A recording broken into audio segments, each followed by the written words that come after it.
Hello everyone, welcome to our channel. ఈరోజు కథలోకి వెళ్ళబోయే ముందు మన న్యూ ఛానల్ ఒకటి స్టార్ట్ చేశాము. ప్యూర్లీ హౌస్ వైఫ్ వంటలు కుకింగ్ ఛానల్.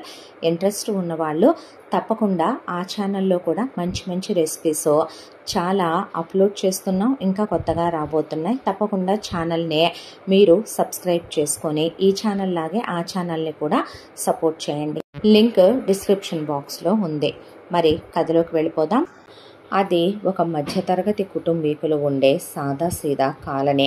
ఆ కాలనీలో 2 BHK ఇండివిడ్యువల్ హౌస్ ఎప్పటిదో పాతకాలం నాటిదే. ఆ ఇంట్లో రమణారావు కుటుంబం అద్దెకుంటోంది. రమణారావుది చిన్న జీతం వచ్చే ఒక ప్రైవేటు ఉద్యోగం. అతని భార్య నాగమణి గృహిణి. వీళ్ళకి 2 కూతుళ్ళు. పెద్ద కూతురికి డిగ్రీ కంప్లీట్ అవ్వగానే తన మేనల్లుడినిచ్చి రమణారావు వివాహం జరిపించాడు. పేరుకి మేనల్లుడు పీజీ వరకు చదువుకున్నా పెళ్ళవ్వగానే కూతురు నేను అత్తారింటికి వెళ్ళను, పుట్టింట్లోనే ఉంటాను అని రమణారావు పెద్ద కూతురు పుట్టింట్లోనే ఉండిపోయింది. డిగ్రీ చదివి మిషన్ కుట్టడం కూడా వచ్చిన పెద్ద కూతురు ఏ కష్టమో పడలేక ఆ 2 బెడ్రూముల ఇంట్లో అమ్మతో పాటు నేను హౌస్ వైఫ్గా ఉంటాను అనటంతో నాగమణికి తొలిచూలు సంతానం కాబట్టి పెద్ద కూతురంటే ఉన్న ప్రేమతో ఇక పోనీ నువ్వన్నా ఉద్యోగానికి వెళ్ళరాదట్రా అంటే పోమావయ్య ఎవడెళ్తాడో నువ్వున్నావుగా చూసుకో అనేసి మేనల్లుడు ఇంటికే పరిమితమైపోయి తింటూ ఇంట్లో కూర్చుంటున్న గారాబాల మేనల్లుడు పైగా కూతురికి మొగుడు ఇప్పుడు అల్లుడైపోయాను. అదే కాక ఏమని మాట్లాడతాడో, ఎంతైనా ఈ వయసులో కాక ఇంకే వయసులో ఉంటాయి ముచ్చట్లు అచ్చట్లు పెద్ద కూతురికి అల్లుడికి అనే దాంతో రమణారావే పెద్దల్లుడిని ఇంటి మీద పెట్టి పోషించుకుంటూ కూతుర్ని అల్లుడిని ఇంట్లోనే పెట్టుకున్నాడు. పెళ్ళైన వెంటనే రమణారావు పెద్ద కూతురు 2 పిల్లల్ని కనేయటం కూడా అయిపోయింది.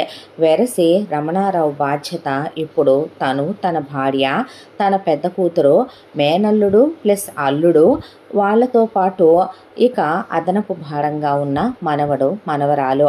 వీళ్ళ సంగతి తీసి ఇలా పక్కన పెడితే రమణారావుకి ఇంకొక కూతురుంది. ఆ అమ్మాయి పేరు కళ్యాణి.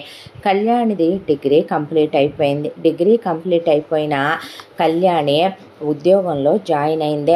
ఒకవైపున నెలకి 30,000 రూపాయలు శాలరీ వస్తుంది. దాంతోపాటు ఇంట్లో ఖాళీగా ఉండకుండా కళ్యాణికి మిషన్ కుట్టడం వచ్చు. మిషన్ కుట్టుకుంటుంది. ఒక 30 మంది పిల్లలకి ఒక్కొక్కళ్ళకి 1000 రూపాయలు తీసుకొని ట్యూషన్ చెప్పుద్ది. వచ్చిన ప్రతి రూపాయి తన బస్ పాస్కి, 1000 రూపాయలు పాకెట్ మనీకి ఉంచుకొని తన పెళ్లికి దాచమని తండ్రి చేతిలోనే పెట్టుద్ది కళ్యాణి. కళ్యాణికి పెళ్లి చేద్దాం కదా అని కళ్యాణి డిగ్రీ అయిపోగానే రమణారావు నాగమణి అనుకొని పెళ్ళిళ్ళ పేరయ్య గారిని పిలిచారు. కళ్యాణి చూడటానికి రంభ ఊర్వశి మేనక కాదు. చాలా సాదాసీదాగా ఉండే ఒక నార్మల్ అమ్మాయే. ఒక అందగత్తో అప్సరసో అయితే వేరే విషయం, కానీ సింపుల్గా ఉంటుంది. పెద్ద హైట్ కూడా కాదు. ఒక 5'3", 5'5" ఉంటుంది హైటు. అంతకన్నా పెద్ద హైటు ఉండదు. దానికి తోడు సన్నగా ఉంటుంది కళ్యాణి. చామన ఛాయగా ఉంటుంది. ఇక పెళ్ళిళ్ళ పేరయ్య గారు రాగానే రమణారావు మా చిన్నమ్మాయికి పెళ్లి చేద్దాం అనుకుంటున్నాం పేరయ్య గారు, ఒక సంబంధం చూడండి అంటే మరి కట్నం ఏమాత్రం ఇచ్చుకుంటారు అంటే కట్నమా పాడా, మేము అర్ధనా పైసా కూడా ఇవ్వలేము, పెళ్లి ఖర్చులు కూడా పెట్టుకోలేమండి, అబద్ధం చెప్పడం ఎందుకో, ఉన్నమాట ఉన్నట్టే మాట్లాడుకోవాలి, మా అమ్మాయి డిగ్రీ దాకా చదివింది, ఉద్యోగం చేస్తే ఇంటి పని వంట పని వచ్చు, మిషన్ కుట్టడం వచ్చండి మా అమ్మాయికి అని చెప్పారు వీళ్ళు.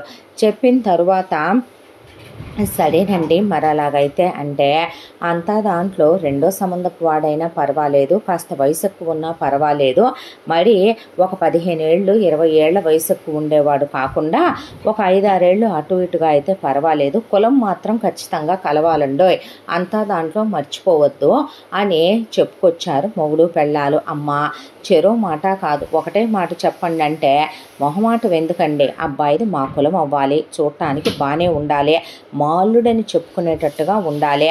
అబ్బాయికి ఒక ఉద్యోగం ఏడిస్తే ఇక పెళ్ళైన తర్వాత ఆడపిల్లలు పుట్టింటి వైపు తిరిగి చూడకుండా ఉంటారు.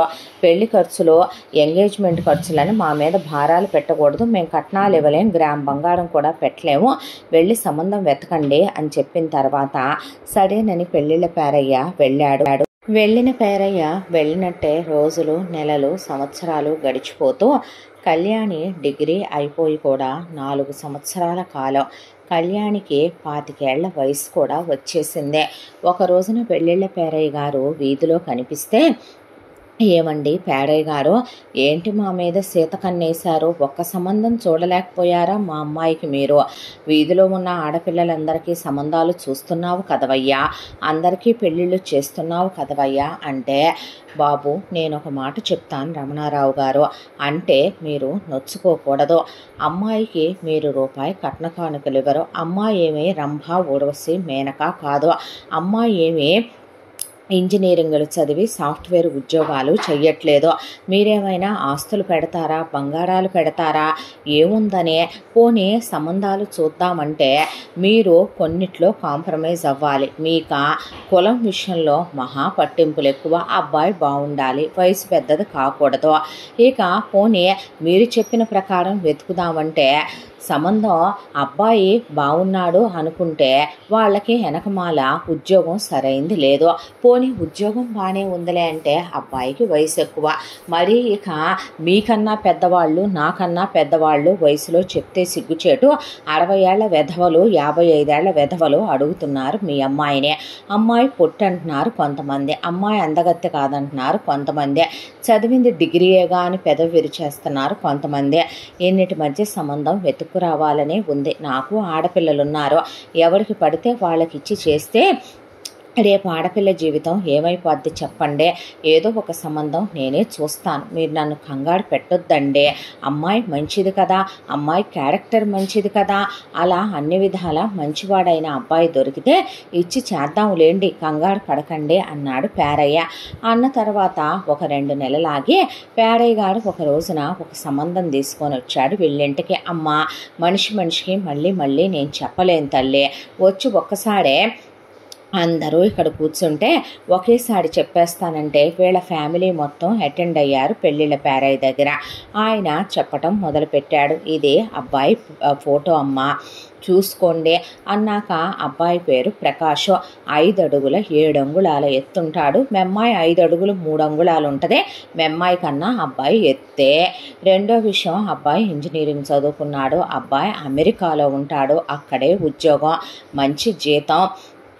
దానికి తోడు అబ్బాయికి ఎలాంటి చెడు అలవాట్లు లేవు, ఉన్నది ఉన్నట్టే చెప్తున్నాను. మీరు కట్న కానుకలు ఇచ్చుకోలేరన్న విషయం అబ్బాయితోనే నేను స్వయంగా మాట్లాడాను. మీ అమ్మాయి ఫోటో చూసి అబ్బాయి నచ్చిందని చెప్పాడు.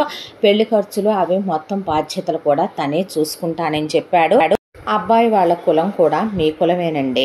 మరి ఇక మీరేమంటారో చెప్తే నేను ఈ సంబంధం మీరు ఓకే అంటే మీకు, లేదంటే కనుక నేను వేరే వాళ్ళు 5-6 రెడీగా ఉన్నారు ఈ సంబంధానికి, మీరు కాదంటే వేరే వాళ్ళకి చూసుకుంటాననేసరికి కళ్యాణి ప్రకాష్ ఫోటో వైపు చూసింది. ప్రకాష్ ఏమే దివి నుండి భూమికి దిగి వచ్చిన అందగాడో లేకపోతే ఏ ఒడియా హీరోనో కాదు, చూడటానికి బాగున్నాడు.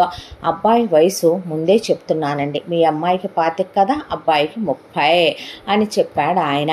ఆ తర్వాత సరే రమ్మనమనండి పెళ్లి చూపులకి అన్న తర్వాత, సరే అలాగైతే అబ్బాయి కబురు పెడతాను, ఒక 20 రోజులు నెల రోజుల్లో వచ్చేస్తాడు మరి అన్న తర్వాత, సరే అన్నాక ఒక రోజున పెళ్లి కొడుకు వాళ్ళ అన్న, వదిన, అమ్మ, నాన్నల్ని వెంట పెట్టుకొని పెళ్ళిళ్ళ పేరయ్య గారు వీళ్ళింటికి వస్తే కళ్యాణికి సింపుల్గా ఉన్న సిల్క్ చీర ఒక 300 రూపాయలది కట్టి సింపుల్గా వీళ్ళు చేతులకి మట్టి గాజులు వేసి తల్లో పువ్వులు పెట్టి మెళ్ళో సన్నటిది ఒక 4 గ్రాములు చైనేసి ఆ అమ్మాయికి చిన్నవి చెవిదిద్దులేదో 1 గ్రాము పెట్టి అలా కూర్చోబెట్టారు. కూర్చోబెట్టిన తర్వాత అమ్మాయి బాగుందని అందరూ అన్నారు. ప్రకాష్ నేను పర్సనల్గా మాట్లాడాలంటే సరే వెళ్ళి గదిలో మాట్లాడుకోమనగానే గదిలోకి పంపించారు కళ్యాణిని ప్రకాష్ని. వెళ్ళగానే ప్రకాష్ కూర్చుని మీరు కూర్చోండి అన్నాక కళ్యాణి కూర్చుంది. కూర్చున్న తర్వాత షేక్ హ్యాండ్ ఇచ్చి నా పేరు ప్రకాష్ చెప్పారా పేరయ్య గారంటే చెప్పారండి, నా పేరు కళ్యాణి, నాకు తెలుసు అన్నాడు ప్రకాష్. మీరు అనే వద్దండి, నువ్వు అని పిలవండి అంది కళ్యాణి. నువ్వు అప్పుడు నన్ను నువ్వే అను కళ్యాణి అన్న తర్వాత ముందుగా నీకు నా గురించి నా ఫ్యామిలీ గురించి చెప్పాలి. మీ ఫ్యామిలీ గురించి నేను ఆల్రెడీ విన్నాను. మీ నాన్నగారిది ఒక ప్రైవేట్ ఉద్యోగం, మీ అమ్మ హౌస్ వైఫ్, మీ అక్క బావ కూడా మీ ఇంట్లోనే ఉంటారు. మీ అక్కని బావని మీ అక్కయ్య పిల్లల్ని కూడా మీ నాన్నగారే చూసుకుంటారని, నీది డిగ్రీ అయిపోయిందని, నువ్వు జాబ్ చేస్తూ ట్యూషన్ చెప్తూ టైలరింగ్ చేస్తూ ఉంటావు అని పేరయ్య గారు చెప్పారు. నువ్వు చాలా మంచిదానివని చెప్పారు, క్యారెక్టర్ ఉన్న ఆడపిల్లవని చెప్పారు. నీ గురించి అయితే నాకు ఇంతవరకు డీటెయిల్స్ తెలిసాయే, ఇవి కరెక్టేనని అనుకుంటున్నాను అన్నాడు ప్రకాష్. అవునండి అంది కళ్యాణి. ఇక నా విషయానికి వస్తే మీరు మీ నాన్నగారికి ఇద్దరేమో కానీ మా అమ్మ నాన్నలకి మేము నలుగురం. మా అన్నయ్య, ఆ తర్వాత నేను, నాకు 2 చెల్లెళ్ళు. మా అమ్మ పేరు వనజ, మా నాన్న పేరు సుబ్బారావు. మా నాన్నది కూడా మీ నాన్నగారిలాగే చిన్న ప్రైవేట్ ఉద్యోగం. మేము ఉండేదే ఒక చిన్న అద్దింట్లోనే జీవితం మొదలుపెట్టాము. మధ్యతరగతి కుటుంబం. చిన్నప్పటి నుంచే కష్టాల్లో పెరగటం అలవాటైపోయిన వ్యక్తినే నేను కూడాను. ఇక మేము చిన్నప్పటి నుంచి గవర్నమెంట్ స్కూళ్ళకే వెళ్ళి చదువుకున్నాం. కాకపోతే నేను బాగా చదువుకుంటాను. ఎందుకో చదువు అనేది నాకు బాగా అబ్బేయటం, సరస్వతి కటాక్షం నా మీద ఉండటం ఆ దేవుడిచ్చిన వరమో ఏమో నాకు తెలియదు. ముందుగా అన్నయ్య విషయానికి వస్తే అన్నయ్యకి చదువు పెద్దగా అవ్వలేదు. ముక్కి మూలిగి కింద మీద పడితే డిగ్రీ కంప్లీట్ అయింది. ఒక ఉద్యోగం చేసుకుంటున్నాడు. నెలకే అది తుమ్మితే ఊడిపోయే ముక్కు లాంటి ఉద్యోగం. అన్నయ్యకి ఓ 30,000 రూపాయల దాకా వస్తాయి. అన్నయ్యకి అలా ఉద్యోగం వచ్చిందో లేదో అమ్మ మా వదిననిచ్చి పెళ్లి చేసేసింది. మా వదిన మా అమ్మకి మేనకోడలు. పెళ్ళవగానే మా వదిన మా అమ్మలాగా హౌస్ వైఫే ఇంట్లోనే ఉంటుంది. మా వదిన డిగ్రీ చదువుకుంది. మీ అక్కయ్య లాగానే జాబ్కి వెళ్ళదు. మీ అక్కయ్య మా వదినకి టైలరింగ్ వచ్చు కానీ చెయ్యదు, హౌస్ వైఫ్గా ఇంట్లో ఉంటుంది. మీ అక్కయ్యకు ఉన్నట్టే ఓ పాప బాబు మా వదినకి ఉన్నారు, పిల్లల్ని చూసుకుంటూ ఉంటారు.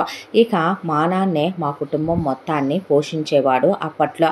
ఆ తర్వాత నేను కష్టపడి చదువుకున్న దానికి, నిద్రాహారాలు మాని ఎంసెట్ ప్రిపేర్ అయిన దానికి నాకు ఇంజనీరింగ్లో ఫ్రీ సీటు స్కాలర్షిప్ వచ్చింది. ఆ తర్వాత కష్టపడి ఇంజనీరింగ్ చదువుకున్నాను. ఇంజనీరింగ్ చదువుకున్న నాకు ముందు ఇక్కడే జాబ్ వచ్చింది. కానీ ఇక్కడ జాబ్ చేస్తే నాకు శాలరీలు తక్కువ వస్తాయి అనే దాంతో అబ్రాడ్ వెళ్ళాలన్నది నా డ్రీము. మా చుట్టాల్లోనే ఒకళ్ళు వాళ్ళది స్థలం ఉంటే దాన్ని షూరిటీగా పెట్టి వెళ్ళమని చెప్పారు. ఆ లోను నన్నే క్లియర్ చేసుకోమని చెప్పారు. దాంతోనే ఇక్కడి నుంచి లోన్ పెట్టుకునే అబ్రాడ్ వెళ్ళాను. అక్కడ కాలేజీలో చేరాను. చిన్న రూమ్లో ఎన్ని తంటాలు పడ్డానో నాకే తెలుసు. ఉంటూ పార్ట్ టైం చేసుకుంటూ నేను అక్కడికి వెళ్ళిన తర్వాత కూడా చాలా ఒబీడియంట్గా ఉంటాను కాబట్టి నాకు మంచి పార్ట్ టైం జాబే దొరికింది. దొరికిన దాంట్లో నేను నా కడుపు కట్టుకొని తిని తినక ఒక పూట తింటే ఓ పూట పస్తులుండే. ముందైతే నన్ను నమ్మి చుట్టాలు షూరిటీ ఇచ్చారు కాబట్టి లోన్ క్లియర్ చేయాలనే దాంతో క్లియర్ చేశాను. ఆ తర్వాత అక్కడ కూడా స్కాలర్షిప్ ఉండే అప్లై చేసుకున్నాను. అలా కష్టపడి పని చేసుకుంటూ నా చదువు కంప్లీట్ అయిపోయింది. నాకు జాబ్ వచ్చింది.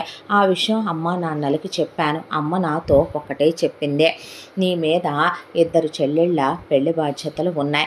ఆడపిల్లలన్న తర్వాత కాస్త మంచి సంబంధాలు ఇచ్చి చెయ్యకపోతే జీవితాంతం పుట్టింటి వైపు తిరిగి చూస్తూనే ఉంటారు. కాస్త మంచి ఉద్యోగస్తులకి ఇచ్చి చెయ్యాలి అంటే ఒక్కొక్కళ్ళకి 25 లక్షలు లేనిదే సంబంధాలు ఏమొస్తాయ్యా? వాళ్ళిద్దరి పెళ్లి బాధ్యతలు నువ్వే చూసుకోవాలిరా. మరి ఇక మా విషయం అంటావా? మీ అన్నయ్యకి వచ్చే అంతంత మాత్రపు జీతానికి మీ అన్నయ్య మమ్మల్ని ఏమని చూస్తాడు చెప్పు. కాబట్టి మాకు నువ్వే ఇల్లు కొనిపెట్టి మా పేరు మీద 4 రాళ్ళయ్యి నీ పెళ్ళంటూ అయిపోయిన తర్వాత ప్రతి నెల మేము నిన్ను అడగటం పద్ధతి కాదు కదా అందే. దాంతోనే ఇక అవి నాకు తప్పని బాధ్యతలు.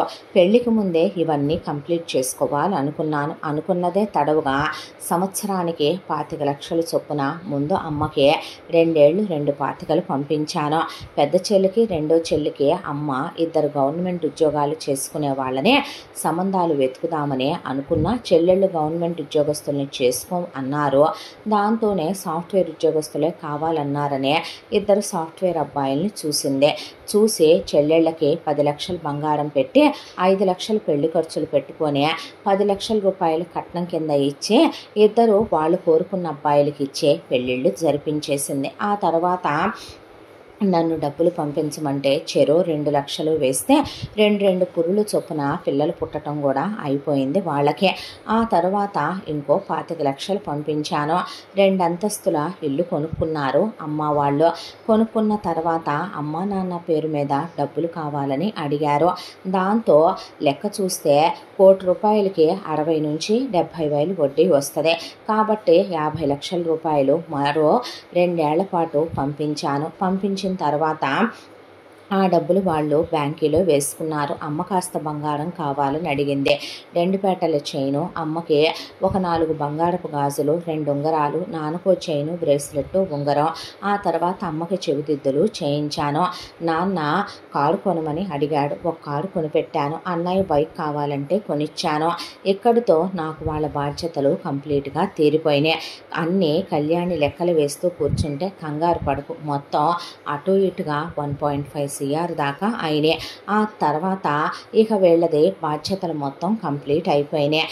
నేను ఇన్ని సంవత్సరాలు ఎందుకు పెళ్లి చేసుకోలేదు అని నువ్వు అనుకుంటావు కదా, కాబట్టే నీకు ఈ లెక్కలన్నీ చెప్పుకుంటూ వచ్చాను. ఇంజనీరింగు అయిపోయిన తర్వాత 2 ఏళ్ళు MS అయిపోయిన తర్వాత ఇన్నేళ్ళు జాబ్ చేసి ఆ జాబ్ మీద వచ్చే డబ్బులు నేను తినక రూపాయి పొదుపు చేసి ఇక్కడ ఉన్న వీళ్ళ బాధ్యతలు కంప్లీట్ చేయాలి. కాబట్టి మనలాంటి మధ్యతరగతి కుటుంబంలో పుట్టిన ఒక కూతురికైనా ఒక కొడుకైనా వాళ్ళు IASలు IPSలు అయినా వాళ్ళు అమెరికాలో ఆస్ట్రేలియాలో వెళ్ళినా వెనకాల మన తోడబుట్టిన వాళ్ళు అమ్మా నాన్నలు ఎదురు చూస్తూనే ఉంటారు. కాబట్టి నా బాధ్యతలన్నీ నేను కంప్లీట్ చేసుకున్నానని నీకు ముందే చెప్తున్నాను. ఇక పెళ్లి సంబంధాల విషయానికి వస్తే చాలా మ్యాట్రిమోనీల్లో వాటిలో ఇచ్చిన చాలామంది నాకు జాబ్ ఉందనో లేదంటే కనుక వేరే కారణాలతో కులం కలిసిందనో ఇలా పెళ్లి చేసుకోవటానికి వస్తున్నారు. నాకు అలాంటి అమ్మాయిని చేసుకోవాలని లేదో. నా భార్య నన్ను అర్థం చేసుకోవాలి, నాకేమీ ఉద్యోగాలు చెయ్యాలి, నాతో పాటు సమానంగా MSలు చేసి సంపాదించాలనే నేను ఏ రోజు అనుకున్నది లేదో. నాకు అమ్మాయి అందగత్తో రంభా ఉరవసో కావాలని ఎక్స్పెక్ట్ చేసే అర్హత లేదని నాకు తెలుసు. ఎందుకంటే అమ్మాయిలు అబ్బాయిల్లో క్యాస్ట్ చూసుకుంటారు, అందం చూసుకుంటారు, హైటు వెయిటు పర్సనాలిటీ చూసుకుంటారు, పెద్ద జీతాలు చూసుకుంటారు. ముందు ఇప్పుడు ఈ జనరేషన్ అమ్మాయిలు ఏజ్ గ్యాపులు ఉండకూడదు అనుకుంటున్నారు. ఆల్రెడీ నాకు 30 ఏళ్ల వయసు. నేను ఒక 20-22 ఏళ్ల అమ్మాయినో లేదా నేను ఒక 23-24 ఏళ్ల అమ్మాయినో అడిగితే వాళ్ళు నన్ను చేసుకోరని నాకు తెలుసు. ఆకాశం నుంచి దిగొచ్చిన రంబలు నన్ను చేసుకోవాలంటే నేను ఒక హీరోలా ఉండాలి.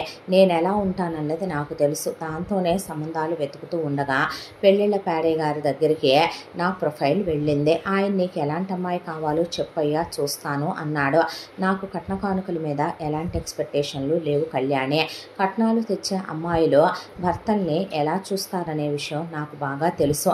ఈ రోజుల్లో తుమ్మితే ఊడిపోయే ముక్కుల్లా ఉంటున్నాయి భార్యాభర్తల ఒకళ్ళతో ఒకళ్ళకు ఉండే బంధాలు అనుబంధాలు. కాబట్టి నేను రూపాయి కట్న కానుకలు అక్కర్లేదు పేరయ్య గారు, అమ్మాయి మంచిగా ఉండే మంచి క్యారెక్టర్ ఉన్న అమ్మాయి అయితే చాలు, అన్నీ నేనే పెళ్లి చేసుకుంటాను, నేనే ఎదురు పెట్టుకుంటాను. కాకపోతే కాస్త అమ్మాయి గుణగణాలు మంచిగా ఉండాలి, చూడటానికి రూపురేఖలు బాగుండాలి అని అడిగాను. ఆయన నీ ఫోటో నాకు పెట్టారు. చూడగానే నువ్వు నాకు నచ్చావు. దానికి తోడు ఆయన మీ ఫ్యామిలీ గురించి నాకు కంప్లీట్గా చెప్పారు. నాలాగే మధ్యతరగతి కుటుంబంలో పుట్టి పెరిగిన ఆడపిల్లవి నువ్వు. కష్టాలు, బాధ్యతలు, బంధాలు, బరువులు తెలిసిన దానివే. అదే ఈ జనరేషన్లో ఉన్న అమ్మాయిలైతే ఒక్కడే అబ్బాయి ఉంటే బాగుండు అనుకుంటున్నారు. ఒకవేళ ఉన్న 2 కొడుకులే అయి ఉండాలి. ఆ ఉన్న మరో కొడుక్కి ఏ మేనకోడలనో మరదలనో తోడుకోడలుగా చేసుకుంటే మా వాల్యూ, మా ప్రిఫరెన్సు ఎక్కడ తగ్గిపోతో, ప్రయారిటీలు ఎక్కడ తగ్గిపోతాయోననే ఆలోచిస్తున్నాను. చేస్తున్నారు. దానికి తోడు అత్తమామలతో కలిసి ఉండటానికి ఇష్టపడట్లేదు. ఆడపడుచులుంటే అసలు ఒప్పుకోవట్లేదు. ఇన్ని బాధ్యతలు నెత్తి మీద ఉన్న నన్ను చేసుకోవటానికి ఎవరూ సిద్ధంగా ఉండరని నాకు తెలుసు. ఓపెన్గానే మాట్లాడుకుందాం కళ్యాణే. ఎక్స్పెక్టేషన్లు అనేవి ఉండటంలో తప్పు లేదు కదా. మరి ఆడపిల్లలు వాళ్ళకైతే వాళ్ళ పుట్టింటి వాళ్ళకి వాళ్ళు చూడాల్సిన అవసరాలు చాలామందికి ఉండవు. టైంపాస్ కోసం జాబ్ చేసే వాళ్ళే ఫారిన్లో కూడా నాతో పాటు చాలామంది వర్క్ చేస్తున్నారు. పెళ్ళి అయిన తర్వాత కూడా హస్బెండ్స్కి వెనకాల సెటిల్డ్ ఫ్యామిలీలు బాగా చదువుకొని ఉంటున్నారు. అత్తామామలు కూడా బాగా డబ్బున్న వాళ్ళు ఉంటున్నారు. ఒకళ్ళే కొడుకులు, ఇద్దరే కొడుకులు. ఇక దానికి తోడు వీళ్ళేదో ఇక్కడికి వచ్చి సరదాగా ఉద్యోగాలు చేసే అమ్మాయిలు. కాకపోతే నా లైఫ్ అలా కాదు. అలాంటి అమ్మాయిని నేను ఎక్స్పెక్ట్ చేయకూడదు. దాంతోనే ఉన్నది ఉన్నట్టే పెళ్ళిళ్ళ పేరేగాడికి చెప్పాను, నీతో మాట్లాడాలనుకున్నాను. ఇలా నీ ముందు వచ్చి నిలబడ్డాను. ఇది నా గురించి నేను చెప్పే విషయం. ఇక మిగతా విషయాలంటావా, నాకు రూపాయి కట్న కానుకలొద్దు.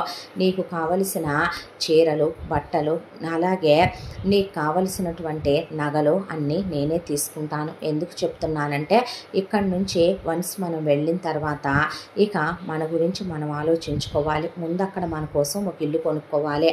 వెంటనే పిల్లల్ని కంటే అవ్వదు ఇప్పుడు. కాబట్టి ఆ తర్వాత మెల్లగా ప్లాన్ చేసుకొని ఒకళ్ళని, ఆ తర్వాత ఒక 5 ఏళ్ళలాగే ఇంకొకళ్ళని ప్లాన్ చేసుకోవాలి. మనకంటూ 4 రూపాయలు దాచిపెట్టుకోవాలి.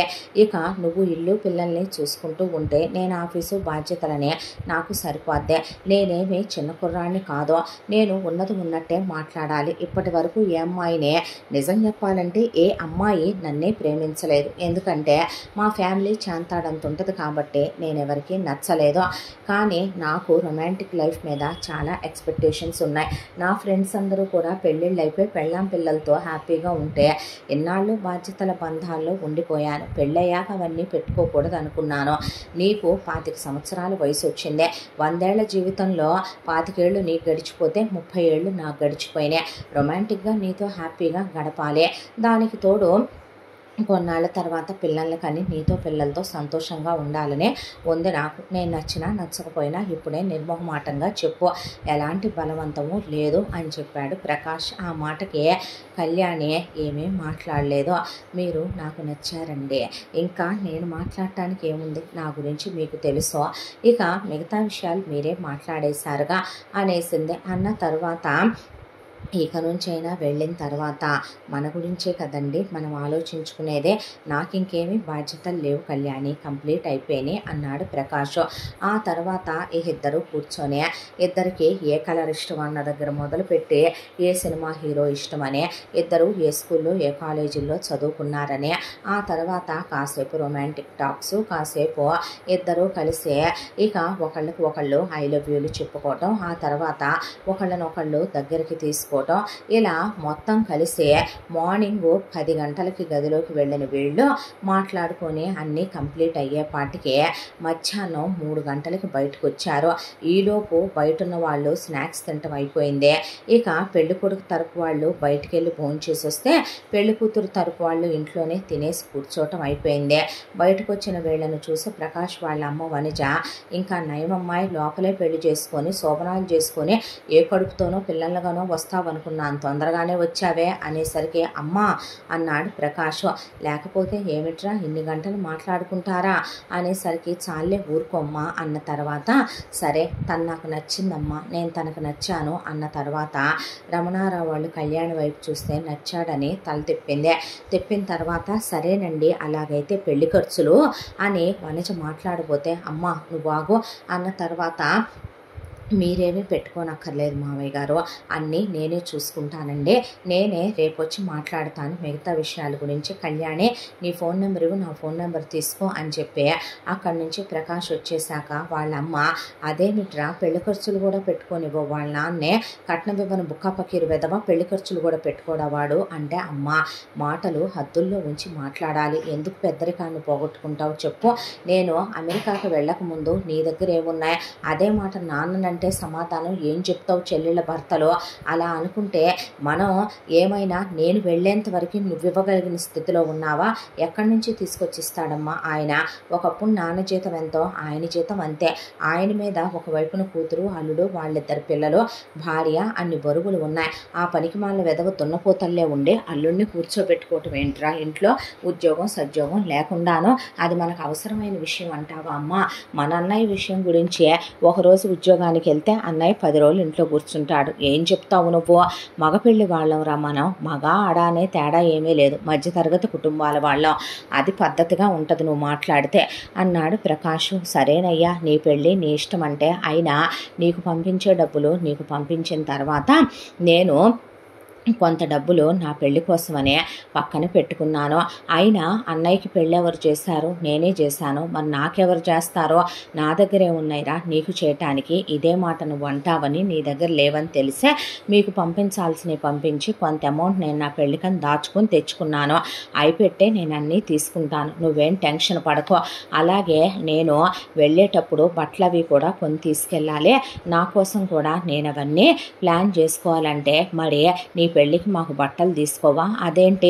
సరే అన్నీ నువ్వే పెట్టుకుంటానంటున్నావు, మరి అత్తగారు లాంఛనాలు, ఆడపడుచుల లాంఛనాలు, మరి తోడుకోడల లాంఛనాలు ఇన్ని ఇవ్వాలి కదరా అనేసరికి కంగారు పడకమ్మా ఉండు అనే ముందు నన్ను 1 by 1 చేసుకొనివ్వు నువ్వు అన్నాడు ప్రకాష్. అన్న తర్వాత కళ్యాణి వాళ్ళ ఇంటి దగ్గరికి వెళ్ళాడు. వెళ్ళిన తర్వాత కళ్యాణినే పద కళ్యాణి బయటికి వెళ్దామని చెప్పి తీసుకెళ్ళి ముందు ఆ అమ్మాయికి ఒకటే చెప్పాడు, మందే కోటీశ్వర్లం కాదు, మిడిల్ క్లాస్ సంసారాలు. ఒక విషయం చెప్తాను, నేను పెళ్ళి చాలా సింపుల్గా చేసుకుందాం. నేను భోజనాల ఖర్చుల కోసం లక్షలు తగలేయాలనుకోవట్లేదు. మనం పెట్టిన దాంట్లో ఉప్పు ఎక్కువ కారం తక్కువ అంటారు తప్ప వచ్చిన వాళ్ళకి పెట్టి వాళ్ళ పొట్టలు పగలగొట్టడం వల్ల మనకు వచ్చేది ఏమీ లేదు. అదేదో మనం ₹1 బంగారం మీదో బట్టల మీదో పెడితే మనకు ఉపయోగకరంగా ఉంటుంది అనుకుంటున్నాను. కాబట్టి బంగారం తీసుకుంటే ఎంగేజ్మెంట్కి పెళ్ళికి ముందు నాకు పెద్ద పని అయిపోద్ది. అంటే ఎంతలో తీసుకోమంటారండి అంటే, ఒక 20 లక్షల్లో తీసేసుకో ఎంగేజ్మెంట్ రింగులతో సహా అన్నాడు. అన్న తర్వాత సరేనని చూసి చూసి చూసి వెయిట్లు ఈ మధ్య లైట్ వెయిట్లు ఫ్యాషన్ అయినాయి కాబట్టి అందులోనే ఒక హారం, ఒక నెక్లెస్, 2 గాజులు, 2 ఉంగరాలు, 2 జతల చెవి జోకాలు, ఆ తర్వాత డైలీ వేర్ బ్లాక్ బీడ్స్ తీసుకో, డైలీ వేర్ ఇయర్ రింగ్స్ తీసుకో, డైలీ వేర్ బ్రేస్లెట్ తీసుకో, అలాగే డైలీ వేర్ వేసుకోవటానికని చెప్పి నువ్వు ఒక బ్యాంగిల్ తీసుకో, ఒక చేతికి వాచ్ పెట్టుకుంటావు కదా అన్న తర్వాత అలాగేనండి అన్నాక తాళి గొలుసు తీసుకో, మంగళసూత్రాలు 2 మనమే తీసుకోవాలిగా తీసుకో అని అవన్నీ తీసుకున్న తర్వాత ఎంగేజ్మెంట్ రింగులు 2 కూడా తనే తీసుకున్నాడు. ఆ తర్వాత ఇప్పటి వరకు నేనేమీ కొనుక్కోలేదని తన కోసం ఒక మెళ్ళో చైను, హ్యాండ్ చైను, ఒక ఉంగరము తీసుకున్నాడు. తీసుకొని బిల్ అయిపోయిందిగా అన్న తర్వాత అయిపోయిందండి, రేపు బట్టలకు వెళదాము, ఇవి పెళ్లిలో ఇవ్వాలిగా అక్కడే ఇస్తానులే అని చెప్తే సరేనండి అందే. అన్న తర్వాత అండి వద్దు అన్నాక సరే ప్రకాష్ అన్నాక తీసుకొచ్చే ఒక రెస్టారెంట్లో ఫుడ్ తిని ఇద్దరు కాసేపు సరసాలు సరదాలు అయ్యాక తెచ్చి దింపేసి వెళ్ళాడు. ఇంత దాంట్లో ఆ అమ్మాయి పాస్పోర్ట్లు వీసాలు రెడీ చేయించుకోవటానికి ఒకవైపున అటు తిరుగుతూ ఎవరూ పట్టించుకోరు, అన్నీ తనే చూసుకోవాలి కాబట్టి ఒకవైపున పనులు చూసుకుంటున్నాడు ప్రకాష్. ఈలోపు కళ్యాణి, నాన్న నేను నెలకి 50 నుంచి 70 వేల రూపాయలు చొప్పున 4 సంవత్సరాలుగా నా పెళ్ళికని డబ్బులు నీ దగ్గర దాచుకుంటున్నానుగా నాన్న, ఆ పాస్ పుస్తకం ఇస్తావా? ఆయనకి ఏమీ పెట్టకపోతే ఏం బాగుంటుంది నాన్న, నేను వెళ్ళేటప్పుడు ఆ క్యాష్ మీకు ఒక 5 లక్షలు ఇస్తాను, కాస్త ఏదైనా పెట్టుకోండి నాన్న, ఉంటుంది భావనలా ఖాళీగా ఉంచుకో, మిగతా క్యాష్ నేను తీసుకెళ్ళిపోతాను. ఆయన కోసం కాస్త నాకు నచ్చిన కొన్ని బట్టలు, కాస్త ఆయనకి చేతికి ఒక కడియము, చైను, ఉంగరం పెట్టకపోతే ఏం బాగుంటుంది, తీసుకుందాం నాన్న అంటే నాగమణి ఎక్కడి నుంచి వచ్చి తీసుకుంటావే, డబ్బులు ఎక్కడ ఏం తీసుకుంటావు అంటే అదేంటమ్మా, నేను ప్రతి నెల మిషన్ కుట్టి ఉద్యోగానికి వెళ్ళి ట్యూషన్లు చెప్పే డబ్బులన్నీ ఇచ్చానుగా, కొంతే ఇంట్లోకి వాడుకోమన్నానుగా, మిగతాయి దాసేయమన్నానుగా అన్న తర్వాత దాయటానికి ఎక్కడున్నాయి ఉన్నాయే. ఇంటి ఖర్చులు, అక్క పిల్లలకి ఫీజులు, ఒకవైపున ఏసీలుండే కరెంటు బిల్లులు కట్టుకోవాలాయా. పొద్దున్నుంచి సాయంత్రం దాకా అక్క బావ ఏసీ లేనిది ఉండలేరు. పైగా నెట్ఫ్లిక్స్లని, అమెజాన్లని వాటన్నిటికీ కూడాను నెలొచ్చేపాటికి సబ్స్క్రిప్షన్లు కట్టాలి. 2-3 రకాల న్యూస్ పేపర్లు. అసలు ఫ్రూట్ జ్యూసులు లేని మన ఇంట్లో అవ్వుద్దా? వీటన్నిటికీ ఎక్కడి నుంచి వచ్చినాయి ఖర్చులు? పిల్లలకి హాస్పిటళ్ళని నాకు నాన్నకి బాగోక రూపాయి మిగలలేదమ్మా, మొత్తం వాడుకున్నాం అన్న తర్వాత ఇష్యో అన్న తర్వాత ఈసారి కానిచ్చేయమ్మా, మాకేగమ్మా ఎవరికి ఖర్చు అయిపోయినాయి చెప్పు అన్న తర్వాత అయినా అమెరికాలో ఉన్న పిల్లాడికి ఇక్కడ మనం పెట్టేదేముందే అన్నాక ఇకేమీ మాట్లాడలేదు కళ్యాణి. మౌనం వహించేసింది. పోనీలే, తింటే తిన్నారు, నా తల్లి తండ్రి నా అక్క బావలేగా, పెళ్ళిగాక ముందేగా ఆడపిల్ల ఏం పెట్టుకున్నా పుట్టింటికని మెదలకుండా ఊరుకుందే. ఆ తర్వాత ప్రకాష్ని మాకు పెళ్లి బట్టలు అనే ఒకవైపున ఏదిచ్చుకుతుంటే మొదలుపెట్టారు ప్రకాష్ వాళ్ళ ఇంట్లో వాళ్ళు. దాంతో ఎటు కళ్యాణి వాళ్ళ ఇంట్లో వాళ్ళకు కూడా బట్టలు తీసుకోవాలి కదా, కాబట్టి కళ్యాణికి ఫోన్ చేసి మీ ఇంట్లో ఉన్న వాళ్ళందరినీ కూడా తీసుకొని రమ్మనమని చెప్పాడు. చెప్పిన తర్వాత బాగా ఆఫర్లున్న ఒక షాపుకి తీసుకెళ్ళి వాళ్ళని వదిలేసి బడ్జెట్ ఎంతమ్మా ఒక్కొక్కళ్ళకి కొనుక్కోండి, అత్తయ్య గారు మావయ్య గారు మీరు కూడా వదిన గారికి అన్నయ్య గారికి పిల్లలకు కూడా తీసుకోండి అని చెప్పి పక్కకి పిలిచి కళ్యాణిని నువ్వు ఇక్కడ తీసుకోకు, మనం వేరే చోటుకి వెళ్ళి తీసుకుందాం, ఇక్కడ ఆఫర్లో ఉన్నాయని వీళ్ళని తీసుకోమన్నాను, మన బడ్జెట్ ఎక్కువ కాదు కదా కళ్యాణి అన్నాక ముందు వాళ్ళు బట్టలు తీసుకున్నాక వాళ్ళు వెళ్ళిపోమ్మని పంపించేశాక అమ్మాయిని ఒక మంచి షాపుకి తీసుకెళ్ళి పెళ్లి పట్టు చీర ఒక్కటే ప్రధానం పట్టు చీర ఒక 50లో తీసుకోమంటే ఆ అమ్మాయి ఒక 40,000లో తీసుకుని తలంబ్రాల చీర ఒక 10,000లో తీసేసుకుంది. ఆ తర్వాత ఇక మిగతా బట్టలు కూడా తీసుకో, అక్కడికి వెళ్ళిన తర్వాత మళ్ళీ బట్టలు అంటే ఇబ్బంది అయిపోద్దంటే నాకు టైలరింగ్ చేసుకోవటం వచ్చండి, మీరు తప్పుగా అనుకోనంటే గనక. ఎందుకు అనుకుంటాను తప్పుగా అనేసరికి అక్కడ 200 రూపాయలు 300 రూపాయల్లో ఉన్నటువంటి చీరలు ఒక 20 తీసుకొని వాటి కిందకి లైనింగులు తీసేసుకుంది. ఇవి నేను మోడల్స్ పెట్టి కుట్టుకుంటాను డ్రెస్సులు అనే ఒక 4 మంచి డ్రెస్సులు తీసుకుని ఒక 10 డ్రెస్ మెటీరియల్స్ తీసుకుంది. తర్వాత ఒక 10 రకాలయ్యే లెగ్గిన్లు తీసుకుని అలాగే దుప్పట్టాలు విడిగా తీసేసుకుని ఒక 10-15 ఆ అమ్మాయి కాటన్ టాపులు తీసేసుకుంది. ఇవి చాలండి నాకు అన్న తర్వాత సరే మరి అన్నాడు. అన్న తర్వాత చెప్పులు కూడా తీసుకో కళ్యాణి, అక్కడ ఎక్కువ రేటు ఉంటాయని చెప్పి ఆ అమ్మాయికి ఒక 7-8 జతల చెప్పులు ఇప్పించేసిన తర్వాత ఇటువైపున ప్రకాషు నేను కొనుక్కోవాలి అని చెప్పి పెళ్ళికి ఒక డ్రెస్సు, తలంబ్రాలకు ఒక డ్రెస్సు, ఆ తర్వాత అవి కాకుండా తక్కువ రేటుల్లో వెతికి తన కోసం అనే ఒక 30 షర్ట్లు, వాటితో పాటు ఒక 20 జీన్స్ ప్యాంట్లు, అవి కాకుండా ఒక 2-3 సూట్లు, కొన్ని సెట్లు బట్టలు, కొన్ని షూస్, సాక్సులు అవన్నీ తను కొనుక్కున్న తర్వాత ప్యాకింగ్కి నేను వస్తానులే, ఎవరైనా హెల్ప్ చేస్తారా మీ ఇంట్లో అంటే లేదండి అన్నాక ఎయిర్ లాక్ బ్యాగులు తీసుకొని తనే వెళ్ళి వాటన్నిటినీ సర్ది ఇక పైపులతో వాటిల్లో నుంచి ఎయిర్ అంతా తీసేసి వాటిని తనే ట్రాలీలు తీసుకొని ట్రాలీల్లోకి సర్దేసి పక్కన పెట్టాడు వెయిట్లన్నీ చూసుకొని. ఆ తర్వాత ఇక ఒకవైపున కళ్యాణి వెళ్ళేటప్పుడు ఫుడ్ ఐటమ్స్ ఏమైనా తీసుకెళ్ళాలేమో అనేసరికి అవి నేను చూసుకుంటానులేండి అనే కళ్యాణి ఈలోపు ఆ తెచ్చుకున్న మెటీరియల్స్ అన్నీ పెట్టి తనకు కావలసిన బట్టలన్నీ కుట్టేసుకుంది. చీరలు పెట్టి కట్ చేసేసి వాటికి మోడల్స్ పెట్టి కుట్టేసుకోవటం అయిపోయిన తర్వాత అంతా దాంట్లోనూ ఇక కిందపడి మీదపడి ఎలాగోలాగా వెళ్ళి నాన్ వెజ్ పికిల్స్ కొంచెం ఎత్తుకెళ్తే హెల్ప్ఫుల్గా ఉంటాయి అనే దాంతో తనే వెళ్ళి రొయ్యలు చేపలు అవి తెచ్చుకుని అవన్నీ క్లీన్ చేసుకుని వాళ్ళ అమ్మని అడిగితే నాకేం వచ్చు అంటే ఇప్పుడు కొన్న కేజీకి 2-3 వేలు మూడెక్కడ పెడతాడు డబ్బులు అనే దాంతో పక్కింటి ఆంటీని అడిగి తన డబ్బుల్లోనే అకౌంట్లో కాసినుంటే వెళ్ళి నాన్ వెజ్లు తెచ్చుకొని వెజ్జీ తెచ్చుకుని కాస్త టమాటా పచ్చడని దాంతోపాటు కాస్త ఉసిరికాయ పచ్చడి అవి ఇవి అని పికిల్స్, వాటితో పాటు పక్కింటి ఆంటీని అడిగే అయి కాసిన స్నాక్స్ తనే వాళ్ళ ఇంట్లో పొయ్యి పెట్టి వండుకొని ఆ తర్వాత అవన్నీ కూడా ప్యాకింగ్ చేసుకుని ఒక దాంట్లోకి సర్ది పెట్టుకుంది.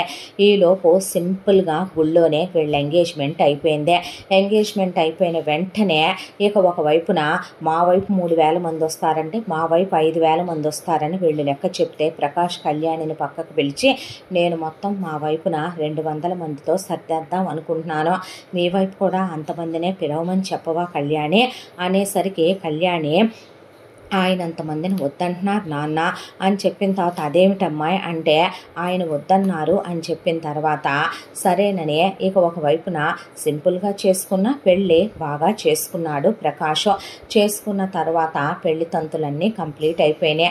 పెళ్లి తంతులన్నీ కంప్లీట్ అయిపోయిన తర్వాత మరి మాకు అత్తగారు లాంఛనాలు ఆడపడుచు లాంఛనాలు అని అడిగితే ఒక్కొక్కళ్ళకి 5,000, చెల్లెళ్ళకి 2,500, 10,000, వదినకి ఒక 5,000, అమ్మకి ఒక 5,000 చొప్పున ఇచ్చాడు. ఏంట్రా 5,000 ఇచ్చావు అంటే నీకు తెలుసు కదమ్మా లో బడ్జెట్ పెళ్ళన్నాదే.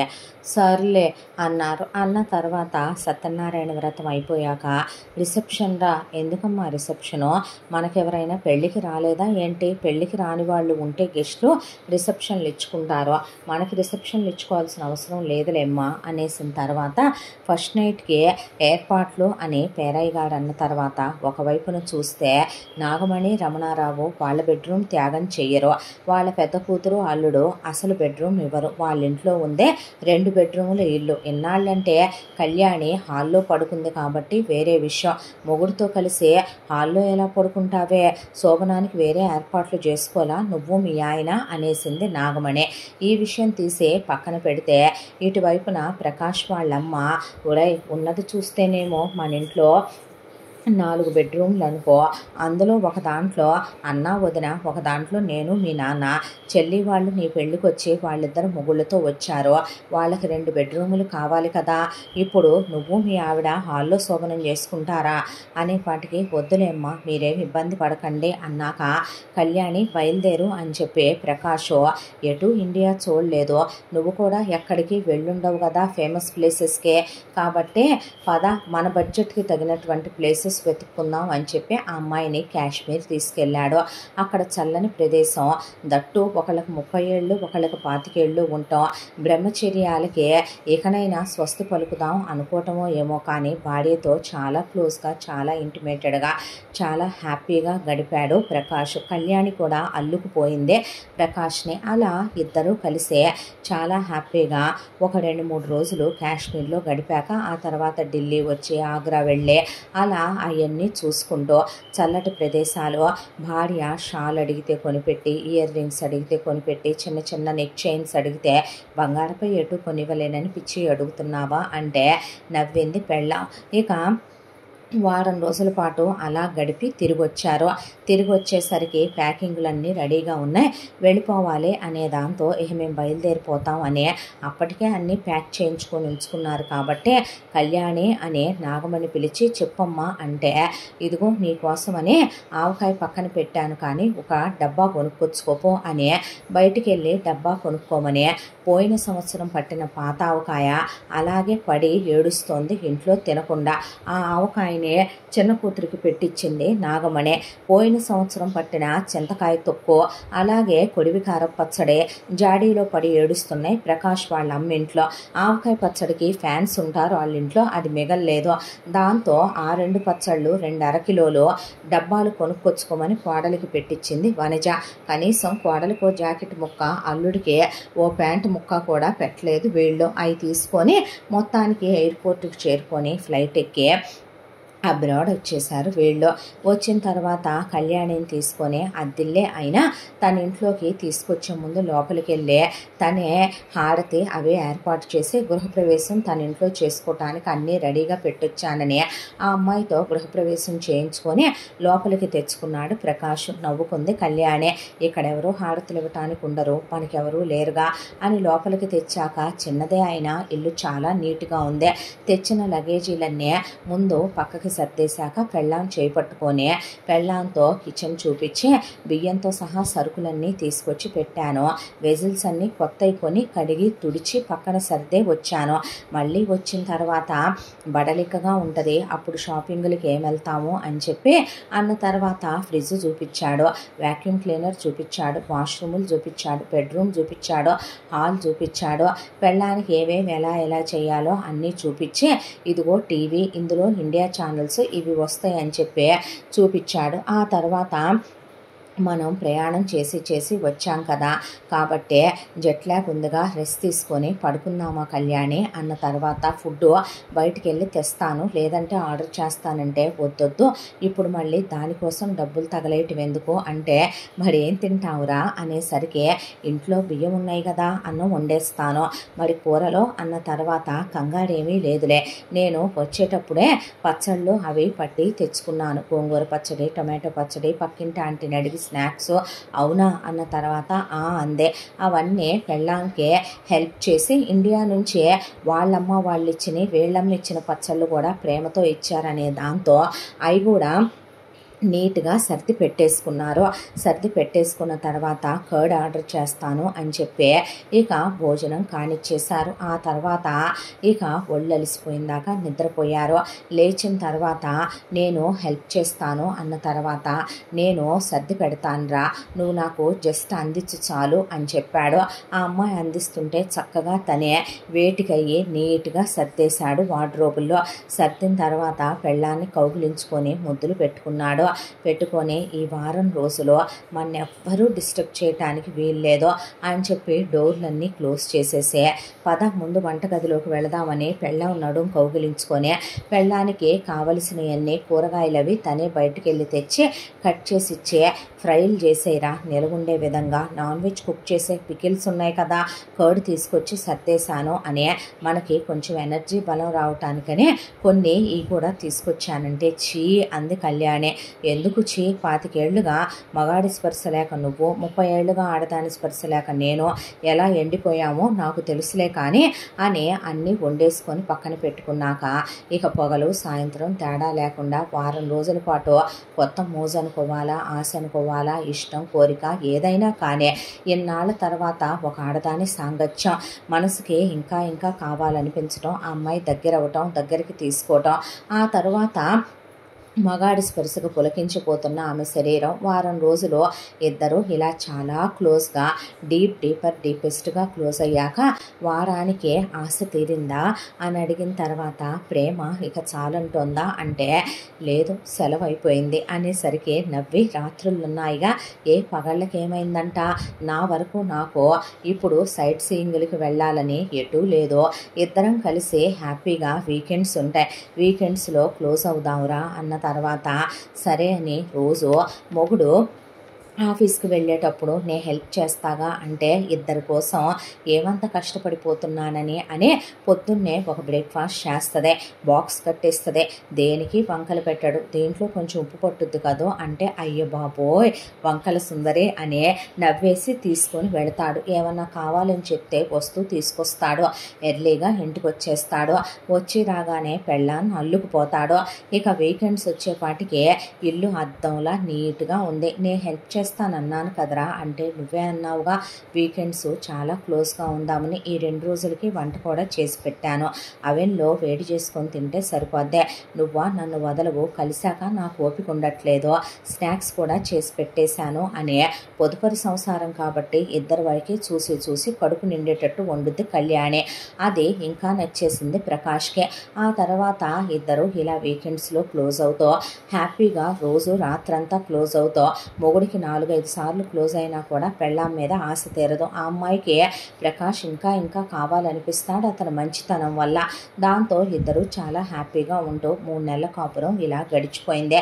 మధ్యలో కళ్యాణి ఇక్కడికి వచ్చామని హ్యాపీగానే ఉన్నామని వాళ్ళ అమ్మ వాళ్ళకి ఎప్పుడో వచ్చినప్పుడు ఒకసారి, ఆ తర్వాత 2-3 సార్లు కాల్ చేసింది. ప్రకాష్ కూడా అంతే, వెళ్ళాం హ్యాపీగానే ఉన్నాం అని చెప్పాడు వాళ్ళ అమ్మ నాన్నలకి. తర్వాత ఒక రోజున ప్రకాష్ ఫోన్కి కళ్యాణి వాళ్ళ అమ్మ ఫోన్ చేసింది. ఎలా ఉన్నారు అత్తయ్య గారు, మావయ్య గారు, వదిన గారు, అన్నయ్య బాగున్నారా అని పలకరిస్తే ఏముంటాంలే బాబు, కడుపు చించుకుంటే కాళ్ళ మీద పడుద్దని, మీరు బాగున్నారా అయ్యా అనేపాటికి బాగానే ఉన్నాం అత్తయ్య గారు, ఏమైందమ్మా ఎందుకు అంత బాధపడుతున్నావు అని కళ్యాణి అంటే ఏమని చెప్పనమ్మా, ఇల్లుగల్లావిడ ఇంటి మీదకి వచ్చింది, వచ్చిన తర్వాత అమాంతం అద్దె దాని ఇష్టం వచ్చినంత పెంచేసిందే, ఎక్కడి నుంచి తెచ్చి కడతామంటే అంత రోషం రోషం పౌరుషం ఉన్నోళ్ళు ఇంట్లో నుంచి ఈ నిమిషం బయటికి నడవండి, తినటానికి తిండి లేదు కానీ బడాయిలకి ఏం తక్కువ లేదు, మళ్ళీ ఇంత కాస్ట్లీ ఏరియాలో ఇలాంటి ఇళ్లల్లో ఉండాలంటారు అనేసరికి అదేమీ కాస్ట్లీ ఏరియా కాదుగా అత్తయ్య గారు, మిడిల్ క్లాస్ పీపుల్ ఉండేదే కదా, that below middle class people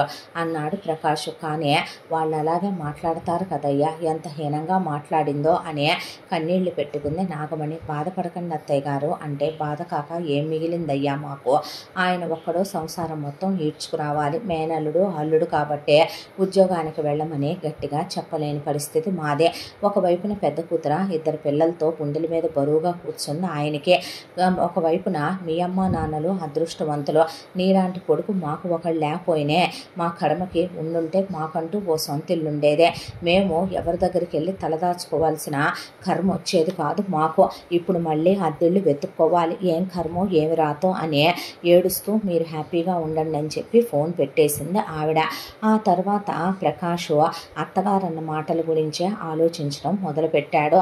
Kalyani కూడా దిగులుగా ఉండేసరికి భార్యను దగ్గరికి తీసుకుని క్లోజ్ అయ్యాక బాధపడకరా, ఈరోజు నువ్వు హ్యాపీగా లేవు అనేసరికి ఏం చెప్పను, ఏమని చెప్తే ఏ బాధ అర్థమవుద్ది చెప్పు, నీకు ఒక విషయం చెప్పనా, అక్క బావని జాబ్కి వెళ్ళమందో, అమ్మా నాన్న వెళ్ళమని చెప్పినా బావ మాటెండో, ఒకవైపున పిల్లలు నేనన్నా ఉంటే కాస్త ఎలాగోలాగా రూపాయికి రూపాయి హెల్ప్ చేయటానికి అన్నట్టు డబ్బులు తీసుకెళ్ళి ఇచ్చేదాన్నే, ఇప్పుడు ఒకవైపున రూపాయి సాయం చేసేవాళ్ళు లేకుండా పోయారు అని చెప్పి చెప్పింది కళ్యాణి. ఆ మాటకి ప్రకాష్ మనసులో అత్తగారు కొడుకన్నా ఉంటే పోయేదని, అల్లుళ్ళు కొడుకులు కారన్నట్టు మాట్లాడిన మాట బాధ చేసింది ప్రకాష్కే.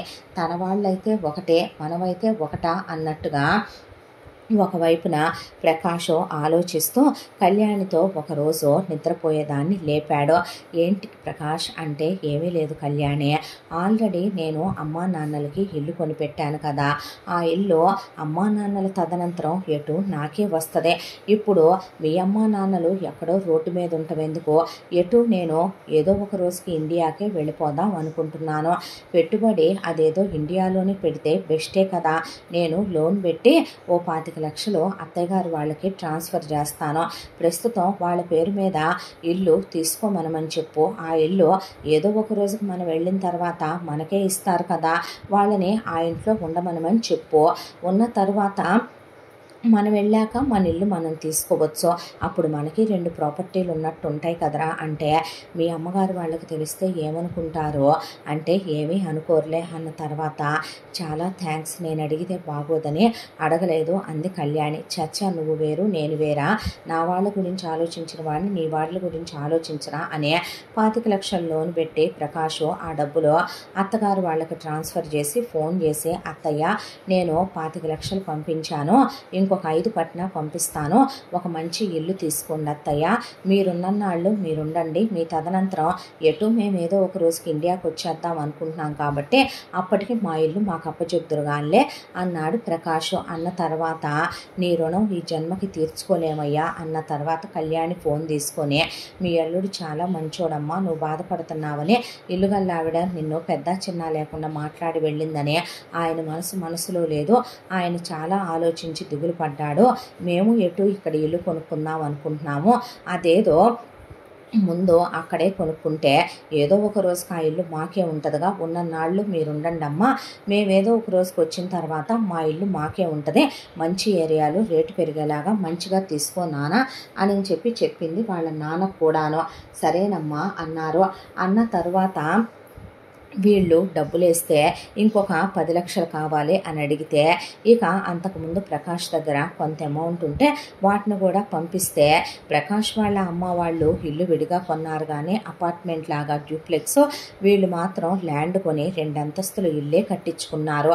కట్టించి గృహప్రవేశం అయిందని వీళ్ళకి ఫోటోలు కూడా పెడితే వీళ్ళు సంతోషపడ్డారు. ఆ తర్వాత ప్రకాష్ ఇప్పుడు మళ్ళీ లోన్ క్లియర్ చేసుకోవాలి నేను అని లోన్ క్లియర్ చేయటం మొదలుపెట్టాడు. ఆ తర్వాత ఇలా 1 సంవత్సరానికి లోన్ క్లియర్ అయిపోయింది. హమ్మయ్య, లోన్ క్లియర్ అయిపోయింది, ఇప్పుడు మనం అని అనుకుంటూ ఉండగా ప్రకాష్కి వాళ్ళమ్మ దగ్గర నుంచి ఫోన్ వచ్చింది. ఏంటమ్మా అని అడిగితే, ఏంటే ముందర కడుపు చించుకుంటే కాళ్ళ మీద పడుద్దని చెల్లెళ్ళ గురించి మా గురించి ఆలోచించావు. మీ వదిన పుట్టింటికి వెళ్ళిపోయి మీ అన్నయ్యకి విడాకులు ఇచ్చి పిల్లలతో కూడా తెగదెంపులు చేసుకుంటానంటోంది. అంటే ఇప్పుడు అంత అవసరం ఏమొచ్చిందే వదినకి అంటే ఏమైంది అత్తయ్య అంది కళ్యాణి. ఏమవటం ఏముందమ్మా, పెద్దోడికి ఉద్యోగం పోయిందంటే ఎందుకు పోయిందమ్మా, బాగానే చేసుకుంటున్నాడుగా అన్నాడు ప్రకాష్. ఏందయ్యా బాగానే చేసేదే, వీడు చదివిందేమన్నా నీలాగా ఇంజనీరింగ్గా చెప్పు. ఏదో ఇక ముక్కి మూలిగి వీడు డిగ్రీ కంప్లీట్ చేశాడు. ఆ డిగ్రీకి వీడికి వచ్చిన ఉద్యోగం వీడు పద్ధతిగా చేసుకోవాలి కదా. వీడేదో మనసు బాగోక ఏదో పాత జ్ఞాపకాలు ఎక్స్ గర్ల్ ఫ్రెండ్స్ గుర్తొచ్చి తాగి వెళ్ళాడంట. ఆ మేనేజర్ గారు ఏదో వాగాడని కొడితే వాడు బ్లాక్ మార్క్ వేసి పంపించేశాడు చిన్నోడా వీడికి. అనేపాటికి ఇప్పుడు ఉద్యోగం పోయింది, ఎక్కడా ఉద్యోగం దొరకట్లేదు. మీ వదినకి అవమానంగా అనిపించేసే మీ చిన్నబ్బాయి మీ కూతుళ్ళని మిమ్మల్ని అయితే బాగు చేస్తాడులే, మా గురించి అన్నయ్య గురించి ఎందుకు పట్టించుకుంటాడో, అందుకే నేనే తెగదంపులు చేసుకొని మా పుట్టింటికి వెళ్ళిపోతాను, సంపాదన లేని మొగుడుతో ఏమని కలిసి ఉంటాను అని నానా యాగి నానా గొడవ చేస్తుందయ్యా. అదేదో నువ్వు తప్పుగా అనుకోకుండా ఒక 25 లక్షలు ఉంటే సర్దరాదంట్రా. అన్నయ్య మెల్లగా వ్యాపారం పెట్టుకుంటానంటున్నాడు, నిన్నేమి వాడు ఉత్తినే ఇచ్చేయమంటలేదులే నాయన. కాస్త ఒక 4-5 ఏళ్లలో వాడి వ్యాపారం వృద్ధిలోకి వస్తే నీ డబ్బులు నీకు అప్పచెప్పిచ్చేస్తానయ్యా నేను అని అడిగింది నాగమణి. అడిగిన తర్వాత ప్రకాష్ నన్ను కొంచెం ఆలోచించుకొనివ్వమ్మా అన్న తర్వాత ప్రకాష్ ఆలోచించుకుంటుంటే కళ్యాణి, కష్టంలో ఉన్నప్పుడు మన వాళ్ళని మనం తప్ప ఎవరు ఆదుకుంటారు చెప్పు. ఇప్పుడు మా వాళ్ళు కష్టంలో ఉన్నారనగానే నువ్వు ఇల్లు కొనలేదా చెప్పు. అలాంటిదే ఇప్పుడు మీ అన్నయ్య కష్టంలో ఉన్నాడంటే నువ్వు కాక ఎవరు చూసుకుంటారో, నువ్వు తప్ప ఎవరున్నారో. పర్వాలేదులే, మన లోను క్లియర్ అయిపోయింది కదా, అయినా అప్పుగానే అడుగుతున్నారుగా, ఇచ్చేసే వ్యాపారం పెట్టుకుంటారు, సంసారాలు కూలిపోతాయి లేకపోతే అన్నాక మళ్ళీ లోన్ పెట్టి డబ్బులు పంపించాడు. పంపించిన తర్వాత ఆ డబ్బులు పెట్టి వ్యాపారం పెట్టుకున్నాడు ప్రకాష్ వాళ్ళ అన్నయ్య. కొన్నాళ్ళకి వ్యాపారం బాగా సాగుతుందని, లాభాలు బాగానే వస్తున్నాయని వాళ్ళమ్మ చెప్పాక కాస్త ప్రశాంతపడ్డారు వీళ్ళు. ఈలోపు ఇలా మళ్ళీ లోన్ క్లియర్ అవ్వటానికి ఎండింగ్ టైంకి వచ్చేసేపాటికి మళ్ళీ ఇటు కళ్యాణికి వాళ్ళమ్మ ఫోన్ చేసిందే. ఫోన్ చేసి ఒకటే ఏడుపులు పెడబొబ్బలు ఫోన్లో. ఏమైంది అత్తయ్య గారు అని ప్రకాష్ అంటే, ఏమైందమ్మా నాకు తత్తరపాటుగా ఉంది చెప్పమని కళ్యాణి హడావిడి పడిపోయేపాటికి ఫోన్ తిప్పి, మీ అక్కయ్య ఉరిపోసుకుంటుందమ్మా గదిలో తలుపులు వేసుకొని, మేము చెప్తే వినట్లేదని అమ్మ నాన్న ఏడుపు లంకించుకున్నారు. పిల్లలు పిన్ని అని ఏడ్చేసరికి ఇప్పుడు ఏం కొంపలు మునిగిపోయినాయి అని అనేపాటికి ఒకవైపున తాడు మెడకు బిగించుకున్నదల్లా కిందకి దిగి తన ఒంటి మీద కిరోసిన్ డబ్బా ఎత్తి పోసేసుకుంది కళ్యాణి వాళ్ళ అక్క. పిచ్చమైన పట్టిందా నీకు పిల్లల్ని పెట్టుకొని, ఏం పనులే అంటే ఏం పనులే ఉంది, ఇప్పుడు నేను ఎవరి కోసం బతకాలి, ఎందుకు బతకాలి అంటే అసలు ఏమైందో చెప్పమ్మా అని కళ్యాణి అంటే, ఏమయ్యేదే ఉంది, మీ అక్క స్నేహితురాలు ఒకటే ఫంక్షన్కి రమ్మనమని పిలిచింది మీ అక్కనే, మీ అక్క ఫంక్షన్కి వెళ్ళింది, మీ అక్క అలా ఫంక్షన్కి వెళ్ళిందో లేదో దాని ఫ్రెండ్స్ అందరూ కలిసి మీ బావ ఏం చేస్తాడని అడిగారంట. మీ బావ ప్రబుద్ధుడు ఏం చేస్తాడు, తిని ఇంట్లోనే కూర్చుంటాడుగా అమ్మ, ఏ ఉద్యోగానికి సద్యోగానికి వెళ్ళడు కదా, దాంతో పనికిమాలినోడిని చేతగానోడిని చేసుకున్నావు, ఇంట్లో కూర్చోబెట్టి పడకటింటి కాపురం చేయించుకుంటున్నావు, ఇక ఇలాగే ఉంటే మీ బతుకులు ఇంకేం బాగుపడతాయి అన్నారంట. రాగానే మీ బావని ఉద్యోగానికి వెళ్ళమందే, అది వెళ్ళమంది అనే దాంతో మీ బావ వెళ్ళాడే ఉద్యోగానికి. ఎన్నాళ్ళు ఖాళీగా ఉన్నావు చదువుకొని, నీలాంటి సోమరిపోతుగాడిని ఉద్యోగంలో పెట్టుకుంటే ఏడిసినట్టే ఉంటాయి ఆ ఉద్యోగాలు అనేశాడు. అన్న తర్వాత ఇక వచ్చి ఇంట్లో కూర్చున్నాడు మీ బావ. మీ బావ ఇంట్లో కూర్చున్నాడనే దిగులతో ఇక ఈ మనిషి బాగుపడేది లేదు, ఈ మనిషి ఉద్యోగం సద్యోగం చేసేది లేదంటే ఏదైనా వ్యాపారం పెట్టుకుంటాను అలా అనకన్నాడు. పోనీ పెట్టుకో అల్లుడు అని చెప్పి అంటే మీ అత్తయ్య దగ్గరికి వెళ్ళాడు డబ్బులు అడగటానికి. నా దగ్గర ఏమున్నాయనరా నీకు ఇవ్వటానికి, నా దగ్గర ఏమైనా కోట్లు లక్షలు మూలుగుతున్నాయా అని మీ అత్త చేతులు ఎత్తేసిందే. వచ్చి మీ బావ నేను పురుగుల మందు తాగుతానని ఆల్రెడీ ఇక ఇక సావటానికి రెడీగా ఉన్నానని ఇద్దరు పోట్లాడుకొని మీ అక్క నేనే చస్తానని ఇలా ఎక్కి కూర్చుందమ్మా అనే పాటికే కళ్యాణి పెద్దగా వెక్కిళ్ళు పెట్టి నీకు దండం పెడతానక్క నువ్వేం చేసుకోవద్దనేసరికి ప్రకాష్ నువ్వు ఏడవబా కళ్యాణి అనే వదిన ఆ డబ్బులేదో నేనే ఇస్తాను వ్యాపారం పెట్టుకుందరు కానీ అత్తయ్య గారు ఆ డబ్బులు కాస్త నాకు తర్వాత వాళ్ళ వ్యాపారంలో సక్సెస్ అయ్యాక వెనక్కి ఇప్పించండి అంటే బాబు నీకు ఎంతైనా పుణ్యం ఉంటుందయ్యా నువ్వు అల్లుడివి కాదయ్యా నిజంగా మా కొడుకువే నీ కాజన్మాంతో రుణపడి ఉంటాము నీ కాళ్ళకి దండం పెడతాం బాబు వడ్డీతో సహా ఇప్పిస్తానయ్యా ఒక కుటుంబాన్ని నిలబెట్టిన వాడివి అవుతావు పంపించు బాబు అనేసరికి మళ్ళీ ఒక 25 లక్షలు వీళ్ళకి పంపించాడు. ఇలా 3 సంవత్సరాలు అయిపోయింది పెళ్ళై ఒక్క రూపాయి కూడా వాళ్ళ కోసం వాళ్ళు దాచుకుంది లేదు. అంతా దాంట్లో ఇక కళ్యాణి అమ్మయ్య అనుకున్నాక అక్క బిజినెస్లో తనే వెళ్ళి కూర్చుంటుందని బావ బాగానే పనిచేస్తున్నాడని లాభాలు వస్తున్నాయని వాళ్ళమ్మ చెప్పాక కుదుటపడ్డారు వీళ్ళు. కుదుటపడిన తర్వాత ఒక రోజున ఇక ఇక్కడి నుంచి మన గురించి మనం ఆలోచించుకుందామా అన్నాక నాకు 33 వచ్చినాయి నీకు 28 వచ్చినాయి ఏంటో పిల్లల గురించి ఆలోచించుకోవట్లేదు అన్నాక కనేద్దామా అంది కళ్యాణి. కనేద్దామా అంటే ఇప్పుడే కాదులే ఒక 1 year ఆగి ప్లాన్ చేసుకుందాం ఒకళ్ళనే ఆ తర్వాత ముందు మనీ దాయాలి ఆ తర్వాత 5 years ఆగి ఇంకొకళ్ళని ప్లాన్ చేసుకుందాం ముందైతే రూపాయి దాచిపెట్టాలి అని అలా ఒక 1 year కాలం గడిచిపోయింది. ఈ 1 yearగా కొంత అమౌంట్ ప్రకాష్ తన అకౌంట్లో దాచాడు. అయితే ఒక రోజున ఆఫీస్కి వెళ్ళిన ప్రకాష్ చిన్న మొహం పెట్టుకొని వచ్చి కూర్చున్నాడు. ఏమైందని కళ్యాణి మెడ చుట్టూ చేతులేస్తే ప్రకాష్కి ఓర్పు సహనాలు చాలా ఎక్కువ.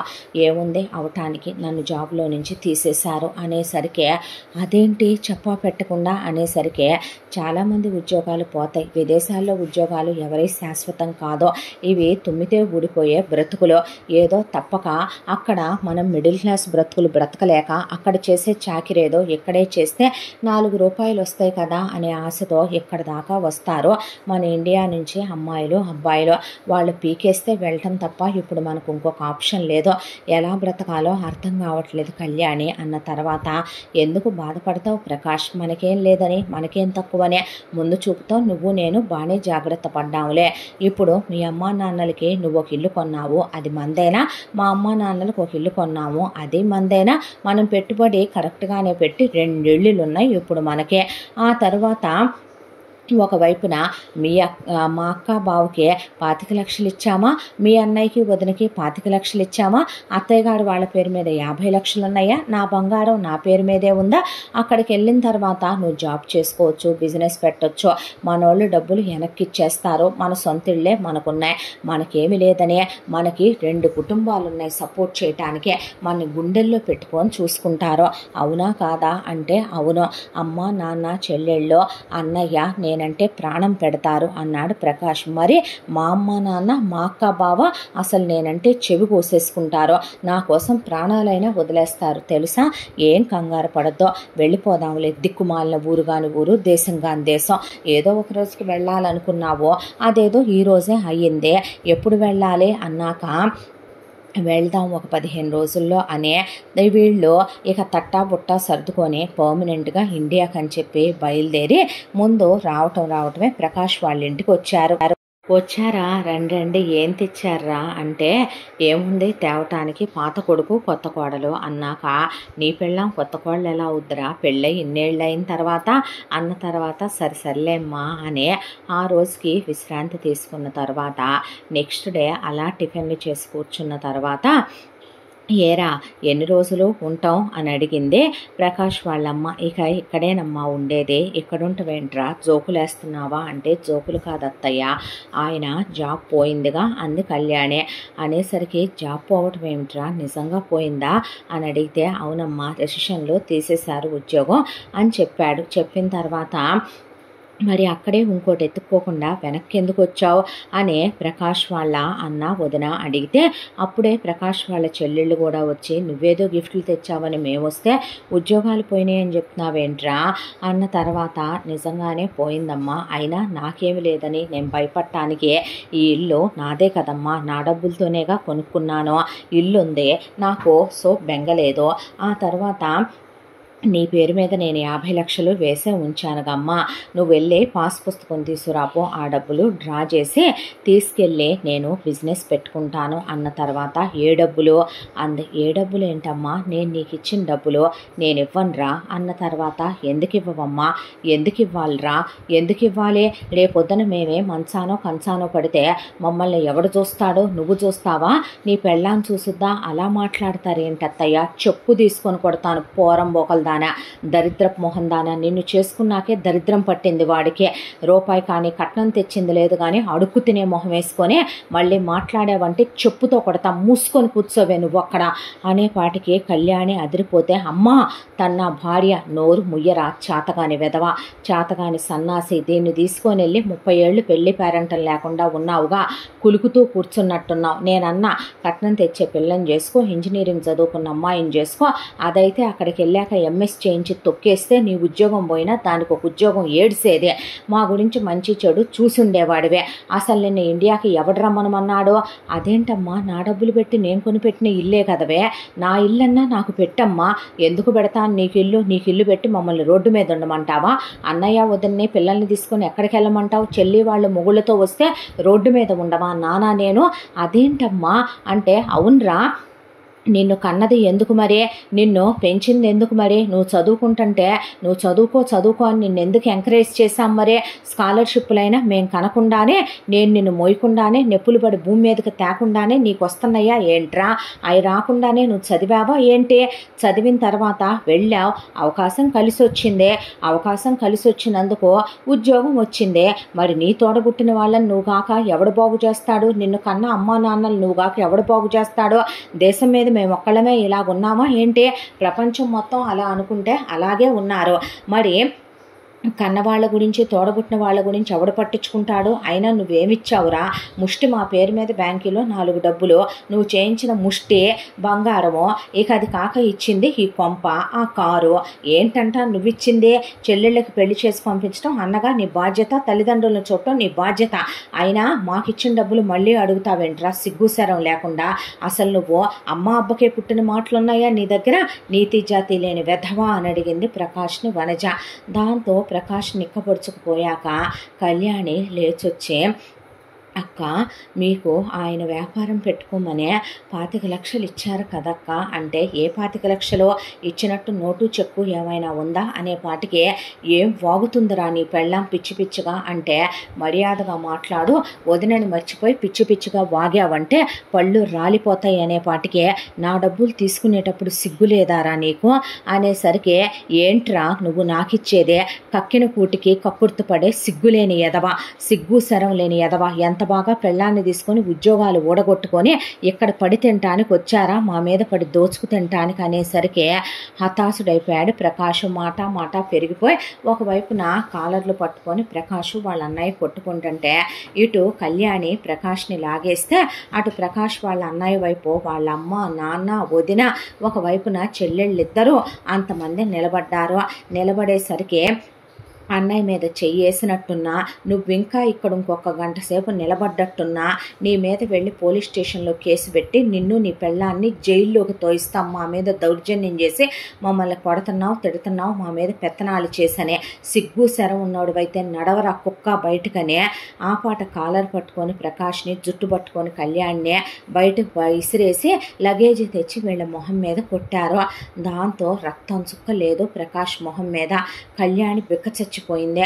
ఆ తర్వాత మొగుడిని లేపి ఒక క్యాబ్ మాట్లాడి లగేజ్ అంతా క్యాబ్లో పడేసి, ఆ తర్వాత ఇప్పుడు పుట్టింటికే వెళ్ళాలి, అక్కడ మొగుడు పంపించిన డబ్బులతో తన ఇల్లు కొంది కదా, ఇప్పుడు అక్క వాళ్ళకి డబ్బులు ఇచ్చారు కదా, వాళ్ళేమీ అనర్లే, వాళ్ళు కూడా అంటారా, ఇప్పుడు ఎంత చూసి మొగుడు ఎంత చేసినా ఆడపడుచులు బావగారు వాళ్ళు అత్తామామలే ఇలా మాట్లాడారంటే తన వాళ్ళు ఎలా మాట్లాడతారు, చచ్చా తన వాళ్ళు అలాంటి వాళ్ళు కాదు, తనకి తెలీదా ఏంటి, తన అమ్మ నాన్నలకి తనంటే ఎంత ప్రేమో, అక్క బావకి తనంటే ఎంత ఇష్టమో, చచ్చా అని చెప్పి ముందు అక్కడికి వెళ్ళి వెళ్ళారు. వెళ్ళిన తర్వాత రండి అన్నాక వెళ్ళి ఏం జరిగింది అని అడిగితే ఇలా జరిగింది, గొడవ అయిందని కళ్యాణి మొత్తం చెప్పాక సరేలే ఒక 2-3 రోజులు ఇంట్లో తలదాచుకొని వెళ్ళి ఇల్లు ఎత్తుక్కోండి అన్నాక ఇల్లు ఎత్తుక్కోవటం ఏంటమ్మా, ఈ ఇల్లు మా ఆయన పంపించిన డబ్బులతోనే కదా మీరు కట్టించింది, ఈ ఇల్లు మాదే కదమ్మా అన్నాక అక్క నువ్వు వ్యాపారం పెట్టుకోవటానికి ఆయన డబ్బులు ఇచ్చాడు కదా, నువ్వు బంగారాలు అవి బాగానే చేయించుకొని వ్యాపారంలో బాగానే ఉన్నారని అమ్మ అంది కదవే, కాస్త మా డబ్బులు మాకు వెనక్కి ఇచ్చేయండి అక్క, ఆయన బిజినెస్ పెట్టుకుంటానంటున్నారంటే ఏ డబ్బులు అందే కళ్యాణి వాళ్ళ అక్క. అదేంటక్క నేను నీకు డబ్బులు పంపానుగా, ప్రూఫ్ ఉందా, సాక్షులు ఎవరైనా ఉన్నారా, నోటు చెక్ ఏమైనా రాసిచ్చానా, తీసుకురా ఇచ్చేస్తాను అన్నాక ఏం మాట్లాడుతున్నావు అక్క నువ్వు అన్నాక ఎక్స్పెక్టెడే అన్నాడు కూర్చొని ప్రకాష్. అన్న తర్వాత అమ్మ ఈ ఇల్లు మా ఆయన మీరు రోడ్డు మీద ఉండి నానా మాటలు పడతారు ఇల్లుగల్లావిడతో అని మీకు డబ్బులు పంపాడంటే ఏ డబ్బులు అంది కళ్యాణి వాళ్ళమ్మ. అన్న తర్వాత అదేంటమ్మా అలా మాట్లాడతావో, వాడమ్మ బాబులకి వాడు పెట్టిన దానికన్నా ఏమి ఎక్కువ పెట్టాడు వాడు మాకు అనేసరికి అమ్మ నువ్వు మనిషివా పశువే, ఎలా మాట్లాడగలుగుతున్నావమ్మా అలా, అవునే పెళ్ళైన దగ్గర నుంచి ఇన్నేళ్లుగా వాడిని సుఖపెట్టావు కదా, దానికి లెక్క కట్టు, సరిపోయిందనుకో, నేను వేసానా నా మొగుడిని సుఖపెట్టడానికి, అవునే వాడిని వదిలేసే, ఉద్యోగం సద్యోగం లేని వాడెందుకు నీకు, ఏ 2వ సంబంధ పోండో 3వ సంబంధ పోండో చూసి చేసేస్తాము, 4 రాళ్ళు 2 పిల్లలు ఉంటారు, నువ్వు పిల్లల్ని కూడా కనక్కర్లేదు, ఎటు ఈడేరిపోయింది నీకు, వీడు ముసలి వెదవా, ఇంకా మీకు పిల్లలు పుడతారనే నమ్మకం ఉందా, వాడెటు ఇప్పుడు డబ్బులు సంపాదించేది లేదు ఏమీ లేదు, ఇక లెక్క ఎటు సరిపోయిందిలే కానీ వాడితో ఇన్నాళ్ళు పులికింది జాలే కానీ వాడి దారిన వాడి పనేదో వాడు చూసుకుంటాడు, మూసుకొని లోపలికి రా, ప్రస్తుతానికి ఇంటి పని వంట పని చేసుకుంటూ అక్కకి కాస్త పిల్లల పెంపకంలో సాయంగా ఉందో కానీ ఇంట్లో పని మనిషి కూడా రావట్లేదు అనే పాటికి మీరు బాగుపడతారంటే సర్వనాశనం అయిపోతారు మీరు, అసలు మీరు చేయాల్సినటువంటి పనులేనంటే ఇవి, మనుషులు అంటారా పశువులు అంటారా మిమ్మల్ని, పుట్టిళ్ళని ఆపదలో ఉండి వచ్చాను నేను, అంతకుముందు ఉద్యోగం చేసిన నాళ్ళు ఈ మహానుభావుడు పెద్ద కూతుర్ని అల్లుడిని తెచ్చి ఇంటి మీద పెట్టుకొని నేను నెలకి 70,000 వచ్చిన రోజులు ఉన్నాయి, పండగ రోజుల్లో బట్టలు కుడితే 1,00,000 రూపాయలు వచ్చిన రోజులు ఉన్నాయి, 4 ఏళ్ల పాటు మీకు నా రక్తం నా శ్రమ ధారపోసాను, నాకేలే నా అమ్మేలే నా పుట్టింటోళ్ళేలే తింటే అని సరిపెట్టుకున్నందుకు నాకు బాగా బుద్ధి చెప్పారు, నాకు బాగా జ్ఞానం వచ్చింది, కాస్తైనా నాకు సిగ్గు శరం ఉంటే మీకు మళ్ళీ నేను ఆయనకి చెప్పి మరీ ఆయన ఇల్లు కొంటానంటే కొన్నిస్తానా, మీకు వ్యాపారాలు అన్నారని ఇది సస్తుందనే డబ్బులు వేయనిస్తానా, దీన్ని ఆ రోజే పోనిచ్చినా పోయేది పేడా పోయేది దరిద్రపదే అనేసరికి మమ్మల్నే పొమ్మంటావంటే కక్కిన కూటికి ఆశపడతారంటే అవునులే, అక్కపోతే బావ దగ్గర నువ్వు కులుకుదాం అనుకున్నావా, మొదటి నుంచి నా మొగుడి మీద నీకు కన్నుందలేవే, బజారు దానా అనే పాటికే పిచ్చి పిచ్చిగా వాగితే పళ్ళు రాలిపోతాయి అనేసరికి నేను పోతే మరి నా మొగుడు ఏమవుతాడే, ముండమోపోడవుతాడా, అదేదో నీ మొగుడు పోయి నువ్వే ముండమోయి రాదంటే అనే పాటికి కళ్యాణి వాళ్ళ అక్కను కొట్టిందే. అక్కడ ప్రకాష్ వాళ్ళ అన్నయ్య కొట్టుకోవటం అయిపోతే ఇక్కడ కళ్యాణి వాళ్ళ అక్క కొట్టుకున్నాక అక్క ఒంటి మీద చెయ్యేసావంటే దవడ పగిలిపోద్దని కళ్యాణిని వాళ్ళ అమ్మ నాన్న కొట్టారు. కొట్టేసరికి నాన్న నేను నీ కూతుర్ని కాదా అనే పాటికే అక్కడ దాకా వస్తే నువ్వెవత్తివే అసలు భావనంటానికే, వాడు నా మేనల్లుడు, నా రక్తం, నీ మొగుడు పరాయి వెధవ, పరాయి కుక్క వీడు, వీడిని తీసుకొచ్చి కూర్చోబెట్టి మొగుడనే మా మీద పడి బతికేద్దాం అనుకుంటున్నావేంటే నీతి మాలిందానా అని అడిగాడు రమణారావు.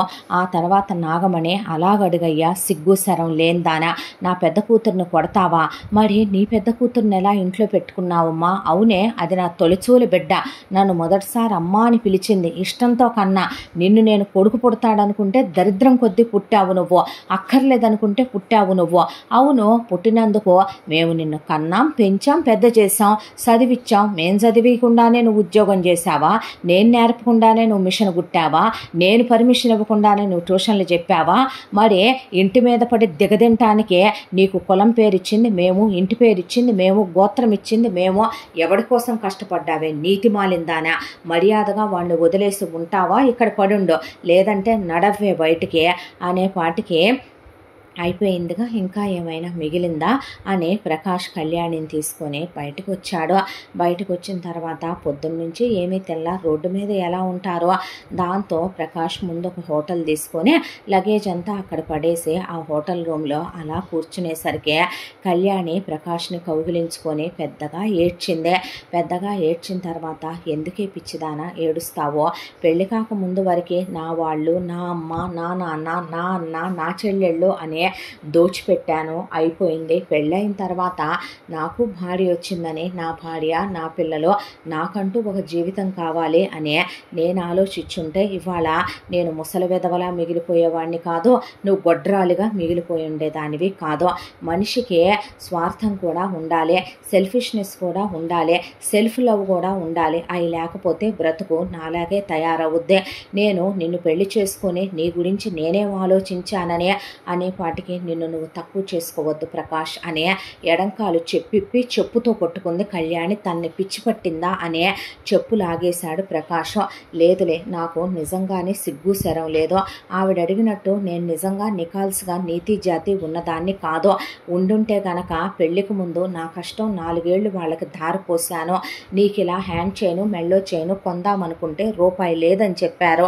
చెప్పినా పోనీలే, తింటే తిన్నారు, నువ్వు మీ వాళ్ళకి పెట్టలేదా, నేను కాకపోతే ఇంకెవరు చూస్తారులే నా వాళ్ళని, మన మధ్యతరగతి బతుకుల్లో ఇవన్నీ కామనే కదా, వాడుకుంటే వాడుకున్నారులే, తింటే తిన్నారులే అనే నా కష్టమంతా ధారపోసే నీతో పాటు నేనొచ్చాను. మగాడికి తెలియదు సరే, ఆడదే మంచి చెడు వెనక ముందు ఆలోచించుకోవద్దు. పుట్టింటి వాళ్ళేంటి, అత్తింటి వాళ్ళేంటి, నువ్వు ఇచ్చేటప్పుడు నేను వద్దంటే నువ్వు మీ వాళ్ళకి ఇచ్చేవాడివి కాదు, నేను వద్దంటే మా వాళ్ళకి ఇచ్చేవాడివి కాదు. ఆ డబ్బులేదో నీ పేరు మీదే బ్యాంకులో ఉండేవి. పోనీ వాళ్ళ కోసం మనం ఇక్కడ కొన్నాం, నువ్వు మీ వాళ్ళ కోసం కొన్నా, నేను మా వాళ్ళ కోసం కొనిచ్చిన, అదేదో మన పేరు మీదే రిజిస్ట్రేషన్ చేయించుకోవటం మనకి అయిందా. వాళ్ళని నమ్మాం, వాళ్ళు మన వాళ్ళు అనుకున్నాం కాబట్టే వెన్నుపోటు పొడిచారో. మొగుడిగా మగాడిగా నీకు తెలియదు అనుకుందాం. పెళ్ళయిన తర్వాత నేనేం చేశానో, నీతో పడకటింటి కాపురం చేయటం, ఇల్లు చూసుకోవటం తప్ప నేనేమి బాధ్యతల గురించి ఆలోచించానో.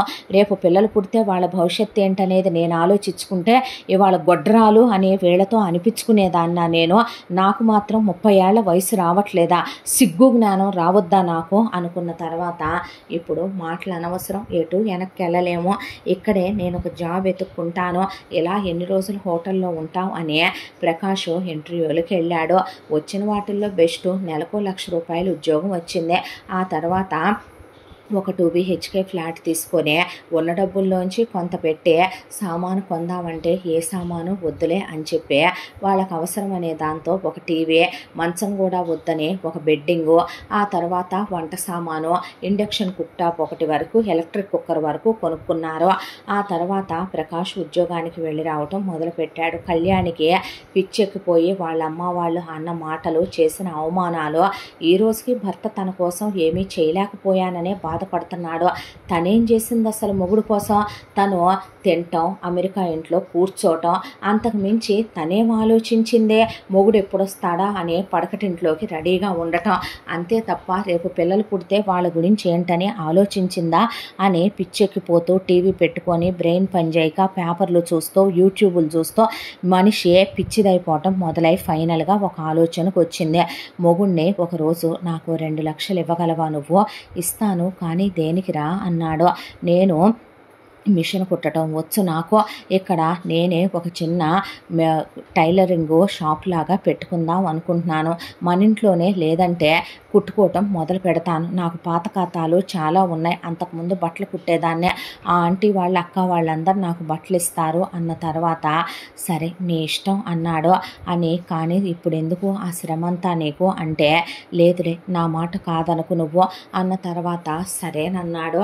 సరేనన్న తర్వాత ఆ అమ్మాయి ముందు సిగ్గు విడి చెయ్యాలి, తప్పదు అనుకొని తనతో పాటు ఒక 2 అమ్మాయిల్ని పెట్టుకుందే. మిషన్లు పెట్టింది. మొగుడు పొద్దున్నే ఆఫీస్కి వెళ్ళిపోగానే ఒకవైపున తను కట్ చేసి ఇవ్వటం, వాళ్ళతో కుట్టించటం, వెళ్ళి పాత ఖాతాలు వాళ్ళ దగ్గర తేవటం, దాంతోపాటు యూట్యూబ్ ఓపెన్ చేసిందే. దాంతోపాటు ఒకవైపున ఫేస్బుక్, ఇన్స్టాగ్రాము ఓపెన్ చేసుకునే ఫస్ట్ మాట్లాడాలంటే భయం వేసింది. 100 టేకులు తీసుకుందే. మొగుడు భయపడొద్దన్నాడు. అంతా దాంట్లో వాళ్ళు వాళ్ళు అంత జరిగినా కన్నవాళ్ళు వీళ్ళిద్దరిని వెలివేసిన, తోడబుట్టిన వాళ్ళు హీనంగా మాట్లాడినా వాళ్ళ అన్యోన్యత ఏమాత్రం దెబ్బతినలేదు. ఇప్పటికీ ఒకే మాట మీద ఒకే తాటి మీద నడిచే దంపతులు వాళ్ళు. ఒకళ్ళనొకళ్ళు విసుక్కుంది లేదు, తిట్టుకుంది లేదు, కొట్టుకుంది లేదు, గొడవలు రాలేదు. నీ వాళ్ళ వల్లే ఇలా జరిగిందంటే నీ వాళ్ళు చేయలేదా అని దెప్పుకోవటం మొదలు పెడితే ఎక్కడి దాకా వెళతాయి సంసారాలు? వాళ్ళు ఒకళ్ళనొకళ్ళు ఏమాత్రం ఒక్కసారి కూడా ఇలా నీ వల్లే జరిగిందని ఎంచుకోలేదు. భార్యకి ఓర్పుగా వీడియోలు తీసిపెట్టి నువ్వు కంగారు పడొద్దని, టెన్షన్ పడొద్దని, నువ్వు ఫ్రీగా ఉండు అని చెప్పి 1కి 100 టేకులు తీసుకున్నా సరే వీడియోలు తీసి ఇన్స్టాగ్రామ్లో, ఫేస్బుక్లో, యూట్యూబ్లో షార్ట్స్ అని, రీల్స్ అని పెట్టడం, తనే మేదేసుకొని పెళ్ళాం పని కూడా హెల్ప్ చేయడం మొదలుపెట్టాడు ప్రకాష్. ఆ తర్వాత మెల్లమెల్లగా తనకి బట్టలు కుట్టమనమని వచ్చి ఇచ్చెళ్ళేవాళ్ళు. ఆ తర్వాత వాళ్ళకి వీళ్ళకి ఇచ్చి పంపించేవాళ్ళు. ఆ తర్వాత కొంతమంది కొరియర్లో కూడా బట్టలు పంపించే కుట్టమనేవాళ్ళు. వాటితో పాటు బయట నుంచి మెటీరియల్స్ తీసుకొని వచ్చి తనే డ్రెస్సులు డిజైన్ చేసే, వాళ్ళు సైజులు చెప్తే సైజుల వైజుగా వాళ్ళకి కుట్టి వర్కులు చేయించి వాళ్ళకి పార్సిల్స్ చేయటం మొదలుపెట్టింది కళ్యాణి. ఇలా ఒకవైపున టైలరింగ్ చేస్తున్న కళ్యాణికి వాళ్ళనుకున్న టార్గెట్కి ఇదైతే సరిపోదు అనిపించిందే. తను ఫారిన్లో ఉండగా పని పాట ఏమీ ఉండట్లేదని మొగుడిని అడిగిందని ఇంట్లో తన్నే బేకింగ్ క్లాసులకు పంపించాడు. మొగుడు కోసమని అవని ఇవని వండి పెట్టేదే. తనకి బేకింగ్ ఎక్స్పీరియన్స్ బాగా ఉంది. ఇప్పుడు టైలరింగ్ కోసమనే తను యూట్యూబ్ ఛానల్ అని, తనకి ఇన్స్టాగ్రామ్ అని, ఫేస్బుక్ అని అన్నీ ఉన్నాయి. దాంతోనే బేకరీ బిజినెస్ స్టార్ట్ చేసిందే. రిటర్న్ గిఫ్ట్ల కోసమని ఒకవైపున బ్రౌనీలని, కప్ కేక్స్ అని, పిల్లల కోసం birthday cakes, anniversary cakes, retirement cakes, ఇలా కేకులన్నీ ఆర్డర్ మీద వాళ్ళకి నచ్చిన కస్టమైజ్డ్ డిజైన్లు ఇస్తానని చెప్పడంతో ఆర్డర్లు రావటం మొదలైనవి. బాగున్నాయని ఒకళ్ళకొకళ్ళు కస్టమర్లు చెప్పుకోవటం, ఇన్స్టాగ్రాముల్లో, ఫేస్బుక్లో షేర్ చేయడంతో కాస్త గిరాకీ అందుకుందే.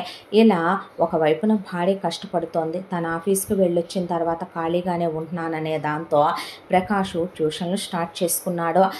తన ఇంజనీరింగ్ వరకు చదువుకున్నాడు కాబట్టి ఇంజనీరింగ్ పిల్లల వరకు ట్యూషన్లు చెప్తానంటే కాస్త డబ్బులు బాగానే వస్తున్నాయి. ఆ తర్వాత ప్రకాష్ తెలివైనవాడు. జీవితంలో ఇప్పటికే చాలా దెబ్బలు తినేసి ఉన్నాడు ఏమో కానీ దాంతో ఆఫీసులు మారటం మొదలుపెట్టాడు. దాంతోనే అతనికి శాలరీ పెరగటం మొదలైంది. ఒకటి అబ్రాడ్లో ఎక్స్పీరియన్స్ ఉండటం, ఇక్కడికి వచ్చాక ఎక్స్పీరియన్స్ రావటం, దాంతో ఆఫీసులు మారే కొద్దీ మెల్లమెల్లగా శాలరీ ఇంక్రీజ్ అవుతుంది. ఒకవైపున ఆఫీస్కి వెళ్ళొస్తున్నాడు, ట్యూషన్లు చెప్పుకుంటున్నాడు. 5 నిమిషాలు ఖాళీగా ఉండట్లేదు ప్రకాష్. ఒకవైపున కళ్యాణి పొద్దున్నే లేస్తుంది, ఒకవైపున టైలరింగు, మరొక వైపున బేకరీ బిజినెస్. ఇద్దరు ఒకళ్ళతో ఒకళ్ళు సరదాగా మాట్లాడుకోవటానికి, ఒకళ్ళతో ఒకళ్ళు కలిసి భోంచేయటానికి, నిజం చెప్పాలంటే భార్యాభర్తలుగా వాళ్ళు శారీరకంగా కలవటానికి కూడా వాళ్ళకి టైం ఉండట్లేదు, అలిసిపోతున్నారు. ఇద్దరు రాత్రి అయ్యేసరికి అలా పడుకుని నిద్రపోవటానికి కూడా ఒక 5-6 గంటల సమయానికి మించే నిద్రకు కూడా టైం ఇవ్వట్లేదు ఇద్దరు. ఒకళ్ళ వైపు ఒకళ్ళు చూసుకుంటే కళ్ళ చుట్టూ డార్క్ సర్కిల్స్, దిగులు, ఆందోళన. తింటున్నా ఆ ముద్ద కడుపు నిండా తినలేకపోతున్నారు. జరిగిన అవమానం పదే పదే గుర్తొస్తుంది. ఒకనాటి రోజులు గుర్తొచ్చినాయి. పెళ్ళైన కొత్తల్లో అబ్రాడ్ వెళ్ళినప్పుడు వీకెండ్ తన ఇంటికి వచ్చేసరికి పనులన్నీ పూర్తి చేసుకొనున్న కళ్యాణి, నేను హెల్ప్ చేసేవాడినిగా, అంటే ఈ 2 రోజులు నాతో పగలు రాత్రి తేడా లేకుండా ఉండాలన్నావుగా, క్లోజ్గా ఉందామన్నావుగా, నువ్వంటే నాకెంత ఇష్టమో నీకు తెలీదా, వంట కూడా చేసేసి పెట్టేశాను ఈ 2 రోజులకు సరిపడా అనే చెప్పిన మాటలు గుర్తొచ్చి కళ్ళల్లో నీళ్లు తిరిగేవి ఇద్దరికి. ఇలా పగలనక రాత్రనక భార్యాభర్తలు ఇద్దరూ కలిసి కష్టం తప్ప సుఖం అంటే ఏంటో ఎరగకుండా నిద్రాహారాలు మానే కష్టపడటం మొదలుపెట్టిన ఫలితాన ముందు కొంతకాలానికే కళ్యాణి బేకరీ కాస్త ఒక బేకరీ షాప్ అయింది. కళ్యాణి టైలరింగ్ షాప్ కాస్త ఇప్పుడు ఒక బొటిక్గా మారింది. ఇక్కడి నుంచి కష్టపడి 3 సంవత్సరాల పాటు పెద్ద ట్యూషన్ పాయింట్ చేసేసాడు ప్రకాష్. తన కింద ఒక 5-6 పెట్టుకుని ట్యూషన్ మాస్టర్లనే ట్యూషన్లు చెప్పించడం మొదలుపెట్టాడు పిల్లలకి. ఒకవైపున తన పొజిషను మారింది, దాంతోపాటు జాబు పర్మనెంట్ అయింది, శాలరీ కూడా పెరిగింది ప్రకాష్దే. ఇలా కష్టపడిన వీళ్ళు మొత్తానికి ఒక స్థలం కొనుక్కున్నారు, విల్లా కట్టించుకున్నారు, కారు కొనుక్కున్నారు, నచ్చిన బైక్ కొనుక్కున్నారు, గృహప్రవేశం గృహప్రవేశం చేసుకొని ఇంట్లోకి వెళ్ళిపోయారు. ఆ తర్వాత ప్రకాష్ కళ్యాణితో, ఇన్నాళ్ళు నిజం చెప్పాలంటే రోబోల్లానే కష్టపడ్డావురా, ఇక నుంచి మనం ఒక టైం టేబుల్ వేసుకుందాం, మన కోసం మనం బ్రతకాలి కళ్యాణి, జీవితంలో నా కోసం నువ్వు, నీ కోసం నేను బ్రతకలేకపోతే ఎలాగా, ఇకనైనా పిల్లల్ని కనాలి కదూ, మన తర్వాత నడి వయసు వచ్చేసిందే, నిజంగానే ఇప్పుడు ఒంట్లో ఓపికలు సత్తువలు కూడా తగ్గిపోతున్నాయి, త్వరగా కనకపోతే పుట్టే పిల్లలు అనారోగ్యాలతో పుడతారేమో అనేసరికి అంత మాట అనొద్దు అంది కళ్యాణి. నేను చెప్పినట్టు విను, ఇప్పుడు మనకంటూ సొంత ఇల్లు వాకిలే ఉన్నాయి, దాంతోపాటు బ్యాంకులో కొంత డబ్బు ఉంది, నేను ట్యూషన్స్ తీసేద్దాం అనుకుంటున్నాను, ఆ ట్యూషన్స్ చెప్పుకునే వాళ్ళకే ఇచ్చేస్తాను, నా జాబ్ మీద మంచి శాలరీ వస్తుంది, రేపటి రోజున మన పరిస్థితి గురించి మనం దిగులు పడక్కర్లేదు, మ్యూచువల్స్లో కొంత పుట్టబోయే వాళ్ళ కోసం సేవింగ్స్ చేశాను, ఒక్కళ్ళనే కందాము, నువ్వు బేకరీ బిజినెస్ తీసేసే, బొటిక్ ఒకటి ఉంచుకో, ఆ బొటిక్కి కూడా పొద్దున్న నేను ఆఫీస్కి వెళ్ళేటప్పుడు దించుతాను, సాయంకాలం పూట వచ్చేసే, శనాదివారాలు బొటిక్ పెట్టుకో, మనకేమీ కోట్ల రూపాయల్లో డబ్బులు అక్కర్లేదు, మన రిటైర్మెంట్ కూడా ప్లాన్ చేసేసానురా అన్న తర్వాత సరే నీ ఇష్టం అంది కళ్యాణి. ఆ తర్వాత కళ్యాణి బేకరీ తీసేసిందే, ప్రకాష్ ట్యూషన్లో చెప్పుకునే వాళ్ళకి ఇచ్చేశాడు, ఇద్దరు క్లోజ్గా ట్రిప్కి వెళ్ళొచ్చారు. కళ్యాణి ప్రెగ్నెంట్ అయింది, డాక్టర్తో చాలా కేర్ఫుల్గా ఉండాలని చెప్పాక కళ్యాణిని చాలా జాగ్రత్తగా చూసుకున్నాడు. ఏజ్ ఎక్కువైన తర్వాత వచ్చిన ప్రెగ్నెన్సీ, దాంతో చాలా హెల్తీగా ఉండాలి, జాగ్రత్తగా ఉండాలని చెప్పడంతో 10 నెలల తర్వాత ఒక పాప పుట్టిందే, చాలా ముద్దుగా అందంగా బొమ్మలా ఉంది పాప. ఆ తర్వాత కళ్యాణి ఆపరేషన్ చేయించేసుకుందే, ఇప్పుడు వాళ్ళిద్దరి ప్రాణం ప్రపంచం పాపే, పాప ఎడ్యుకేషన్ గురించి హెల్త్ దాకా అన్ని జాగ్రత్తలు ముందే తీసేసుకున్నాడు ప్రకాష్. పాప కోసమని ఒక ల్యాండ్ కొన్నాడు, పాప కోసమని కొంత అమౌంట్ మ్యూచువల్స్లో సేవ్ చేశాడు, పాప కోసమని ఒక ఫ్లాట్ కొని అద్దెకిచ్చేశారు, దేని గురించి వాళ్ళకి రేపటి రోజు గురించి దిగులు లేదు.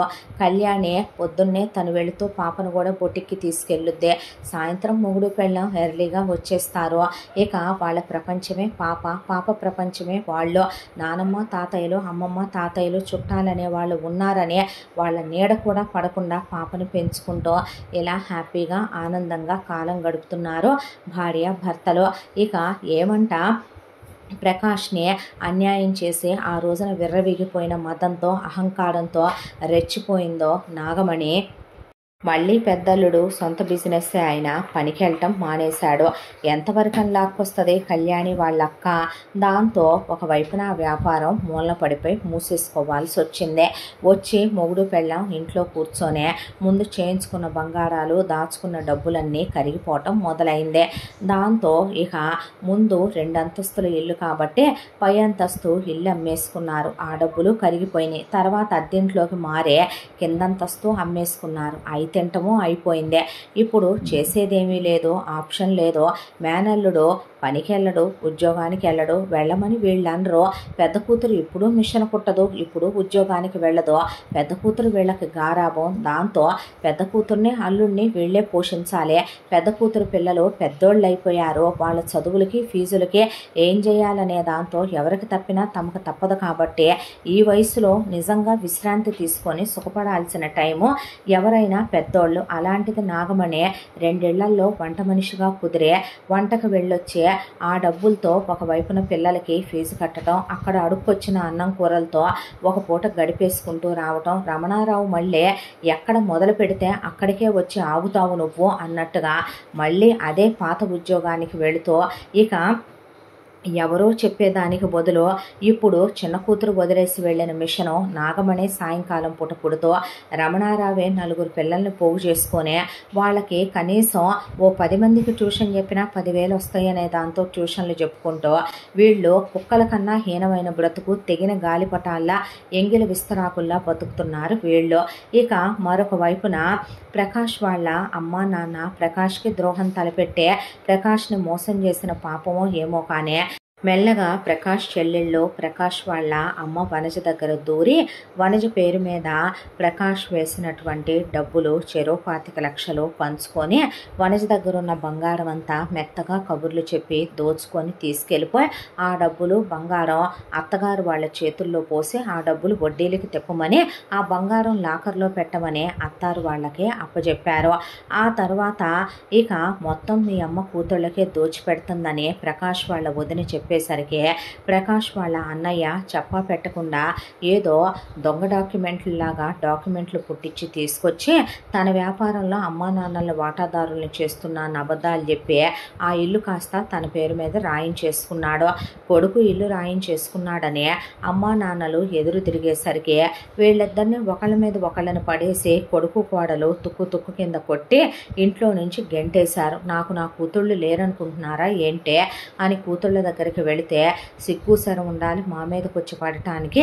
పెళ్ళైపోయిన తర్వాత కూతుళ్ళు అత్తారేళ్ళకి వెళ్ళిన తర్వాత వాళ్ళ ఇళ్ళకు వచ్చి వాళ్ళ మీద పడి తినకూడదని మీకు ఆ మాత్రం తెలియదా అని అమ్మా నాన్నల్ని గెంటేసి అందరు కలిసి తీసుకెళ్ళి వనజని సుబ్బారావుని ఒక అనాథాశ్రమానికి ఈడ్చేసి వచ్చారు. అక్కడ రోగాలు కమ్మేసి ఆ తిండి తినలేక నరకాలు అనుభవించుకుంటూ బయటికెళ్ళి బ్రతకలేక ఒంట్లో ఓపిక సత్తువ కూడా లేక రోగాలు కమ్మేయటం వల్ల పిల్లలు చేసిన అన్యాయాలకే దిగులతో కూరుకుపోయి కనీసం చిన్న కొడుకు దగ్గర ఒకానొక రోజు పడున్న ఒక ముద్ద తింటూ బతికే వాళ్ళమేమో ఆ రోజు చిన్న కొడుకుని అలా చేసినందుకు ఈ కర్మ తమకే పడక తప్పట్లేదు అనుకుంటూ వాళ్ళ అనాథాశ్రమంలో మగ్గిపోతూ ఉండగా తల్లిని మోసం చేసే ప్రకాష్ చెల్లెళ్ళిద్దరూ నగలు డబ్బులు తీసుకెళ్ళి అత్తారు వాళ్ళకి ఇచ్చేసే మొగుళ్ళతో కలిసి ట్రిప్పులకి ఎంజాయ్ చేయడానికి వెళ్ళారు. వెళ్ళిన దగ్గర మొగుళ్ళనే కొండ మీదకి పైకి తీసుకొని వెళ్ళి అలా ఫోటోలు తీస్తాం మీ ఇద్దరిని కొంచెం వెనక్కి వెళ్ళండి అనేసరికి అక్కడ నాచుపట్టి ఉండటంతో కాలు జారి లోయలో పడి ప్రకాష్ వాళ్ళ చెల్లెళ్ళు మొగుళ్ళిద్దరూ స్పాట్ డెడ్ అయిపోయి ముండమోసి శవాలను తీసుకొని అత్తారిళ్ళకి వస్తే అత్తారు వాళ్ళని మా డబ్బులు మాకు రావాలి కదా అనేపాటికి ఏ డబ్బులు సాక్ష్యం ఏంటి నోటుందా చెక్కుందా సాక్షులున్నారా అని వాళ్ళు వీళ్ళని అడిగి చుట్టుపట్టుకొని వీళ్ళని అర్ధనా పైసా వాటా పెట్టం ఆస్తిలో నుంచి మా కొడుకులే పోయిన తర్వాత మీ పిల్లలు మాకేమవుతారే అనే పిల్లలతో సహా గెంటి పడేశారు వీళ్ళనే.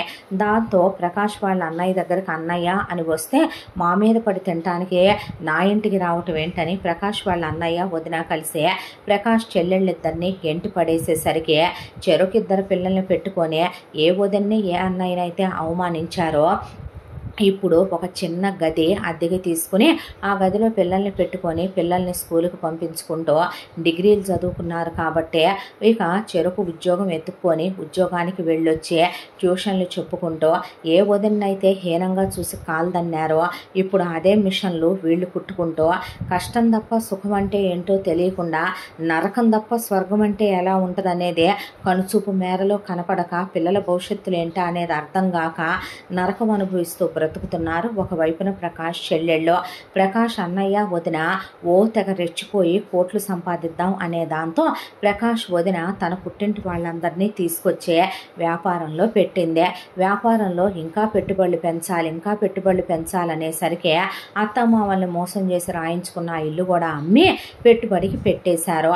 అసలే ప్రకాష్ వాళ్ళ వదిన తరపు వాళ్ళు అంత మంచి వాళ్ళు కాదు. మొత్తం అందులో డబ్బులన్నీ వాళ్ళు తినేసి నష్టాలు చూపించే వాళ్ళు అక్కడి నుంచి వెళ్ళిపోయారు. వెళ్ళిపోయిన తర్వాత మొగుడు పెళ్ళాం నీదే తప్పంటే నీదే తప్పని ఒకళ్ళనొకళ్ళు కొట్టుకొని ప్రకాష్ వాళ్ళ వదిన పుట్టింటి దగ్గరికి వెళ్తే పుట్టింటి వాళ్ళు దేహశుద్ధి చేసి పంపారు మొగుడు పెళ్ళాలని. దాంతో చేసేదేమీ లేక తిరిగి వచ్చి ఓ చిన్న ఇల్లు అద్దెకి తీసుకుని ఏం చేయాలో అర్థం కాక అలా కూర్చుంటే ప్రకాష్ అన్న పిల్లలు కాలేజ్ ఏజ్కి వచ్చేసారో మీరు ఏం చేస్తారో ఎలా చేస్తారో మీ కళ్ళు కిడ్నీలే అమ్ముకుంటారో అడుక్కు తింటారో ముష్టెత్తుకుంటారో మా కాలేజీ ఫీజులు కట్టాల్సిందే. ఒళ్ళు కొవ్వెక్కి కన్నారా పొగరెక్కి కన్నారా మీరు బర్త్ కంట్రోల్ వాడటం చేతగా కన్నారా మేము పుడతామని అడిగామా ఎవడగనమన్నాడు మిమ్మల్ని అని అమ్మా నాన్నల్ని పడేసి తుక్కు కింద ప్రకాష్ అన్నయ్య పిల్లలు ఉతికేపాటికే ఇక సుఖం లేదు సంతోషం లేదు కష్టపడక తప్పదు. పొద్దున్న లేచిన దగ్గర నుంచి మొగుడు పెళ్ళాం ఉద్యోగాలకే వెళుతున్నారా. ఒకవైపున ఇంట్లో వాళ్ళ వదిన మిషన్లే కుడుతుందా, వాళ్ళ అన్నయ్య ట్యూషన్లే చెప్తున్నాడా, ఒకవైపున పచ్చళ్ళు పిండి వంటలే అమ్ముతున్నారా, ఇంటి ముందు ఒక బండి పెట్టి పొద్దున్నే 3ంటికి లేచి టిఫిన్లే వేసుకుంటున్నారా, అడుక్కు తినే వాళ్ళకన్నా హీనమైన బ్రతుకు కన్నా ఘోరంగా అయిపోయింది బ్రతుకు. అంతా దాంట్లో రేపొద్దున వీళ్ళు ఎంత కష్టపడి వాళ్ళ పిల్లల్ని చదివించినా వాళ్ళ పిల్లలు వీళ్ళని చూడరు, వీళ్ళతో కలిసి ఉండమని వాళ్ళు తెగేసి చెప్పారు. కాబట్టి వీళ్ళ బ్రతుకేంటో రేపొద్దున వాళ్ళకే అర్థం కాక జీవితాన్ని గడుపుకుంటూ వస్తున్నారు. వాళ్ళు తాతల పళ్ళాలు తరతరాలని చేసుకున్న పాపం కర్మ ఎవరిని వదలదని, అది ఎవరైనా అనుభవించాల్సిందేనని భగవద్గీతలో దేవుడు చెప్పినట్టు ఎవరి పాపం వాళ్ళకి వెన్నంటి వచ్చుద్దే. ఏదో జన్మలో అనుభవించే వాళ్ళేమో కానీ ఒకప్పుడు కలికాలపు రోజులు కావటం వల్ల చేసుకున్న పాపం చేసుకున్న వెంటనేనే చూపిస్తున్నాడు దేవుడు. ఈ రోజుల్లో చాలామందికి అన్నట్టయింది వీళ్ళ పరిస్థితే. అంతా దాంట్లో ప్రకాష్కి కళ్యాణి, కళ్యాణికి ప్రకాష్ మిగిలారు. పొద్దున్నే ఆ అమ్మాయి బొటిక్కి, ఆ అబ్బాయి ఉద్యోగానికి వెళ్ళొచ్చి పాపని స్కూల్కి పంపించుకుంటూ ప్రశాంతంగా సాయంత్రం పాపతో గడుపుతూ ఓ సినిమాకో, ఓ డిన్నర్కో, ఓ షాపింగ్కో, లేదంటే కాస్త ట్రిప్పులకో వెళ్ళొస్తూ సంతోషంగా సరదాత్మగా పాపతో జీవితం గడిచిపోతోంది వాళ్ళదే.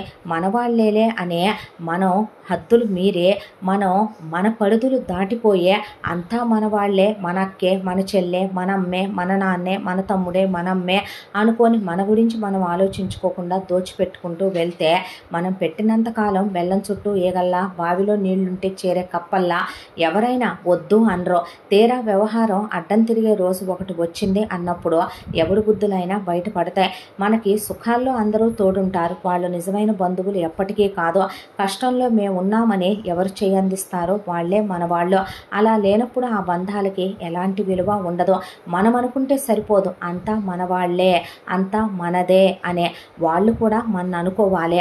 అలా అనుకోనప్పుడు ఆ బంధాలనే మనం బంధాల కింద లెక్కేయటం కూడా తప్పేనేమో. యథార్థవాది లోక విరోధి అని కొన్ని మాటలు సమాజానికి నచ్చకపోయినా ఇవి నిజం. ఇంతటితో ఈ కథ పూర్తి. మళ్ళీ మరొక మంచి కథతో కలుసుకుందాం. తప్పకుండా మన ఛానల్ని లైక్ చేయండి, షేర్ చేయండి, సబ్స్క్రైబ్ చేయండి, బెల్ ఐకాన్ క్లిక్ చేసి ఆల్ అనే బటన్ని ప్రెస్ చేయడం మర్చిపోకండి. ఇంత మంచి కథను మనకు అందించిన కథ రచయిత్రి సాయి లలిత గారు. మరో మంచి కథతో కలుసుకుందాం. Thank you so much.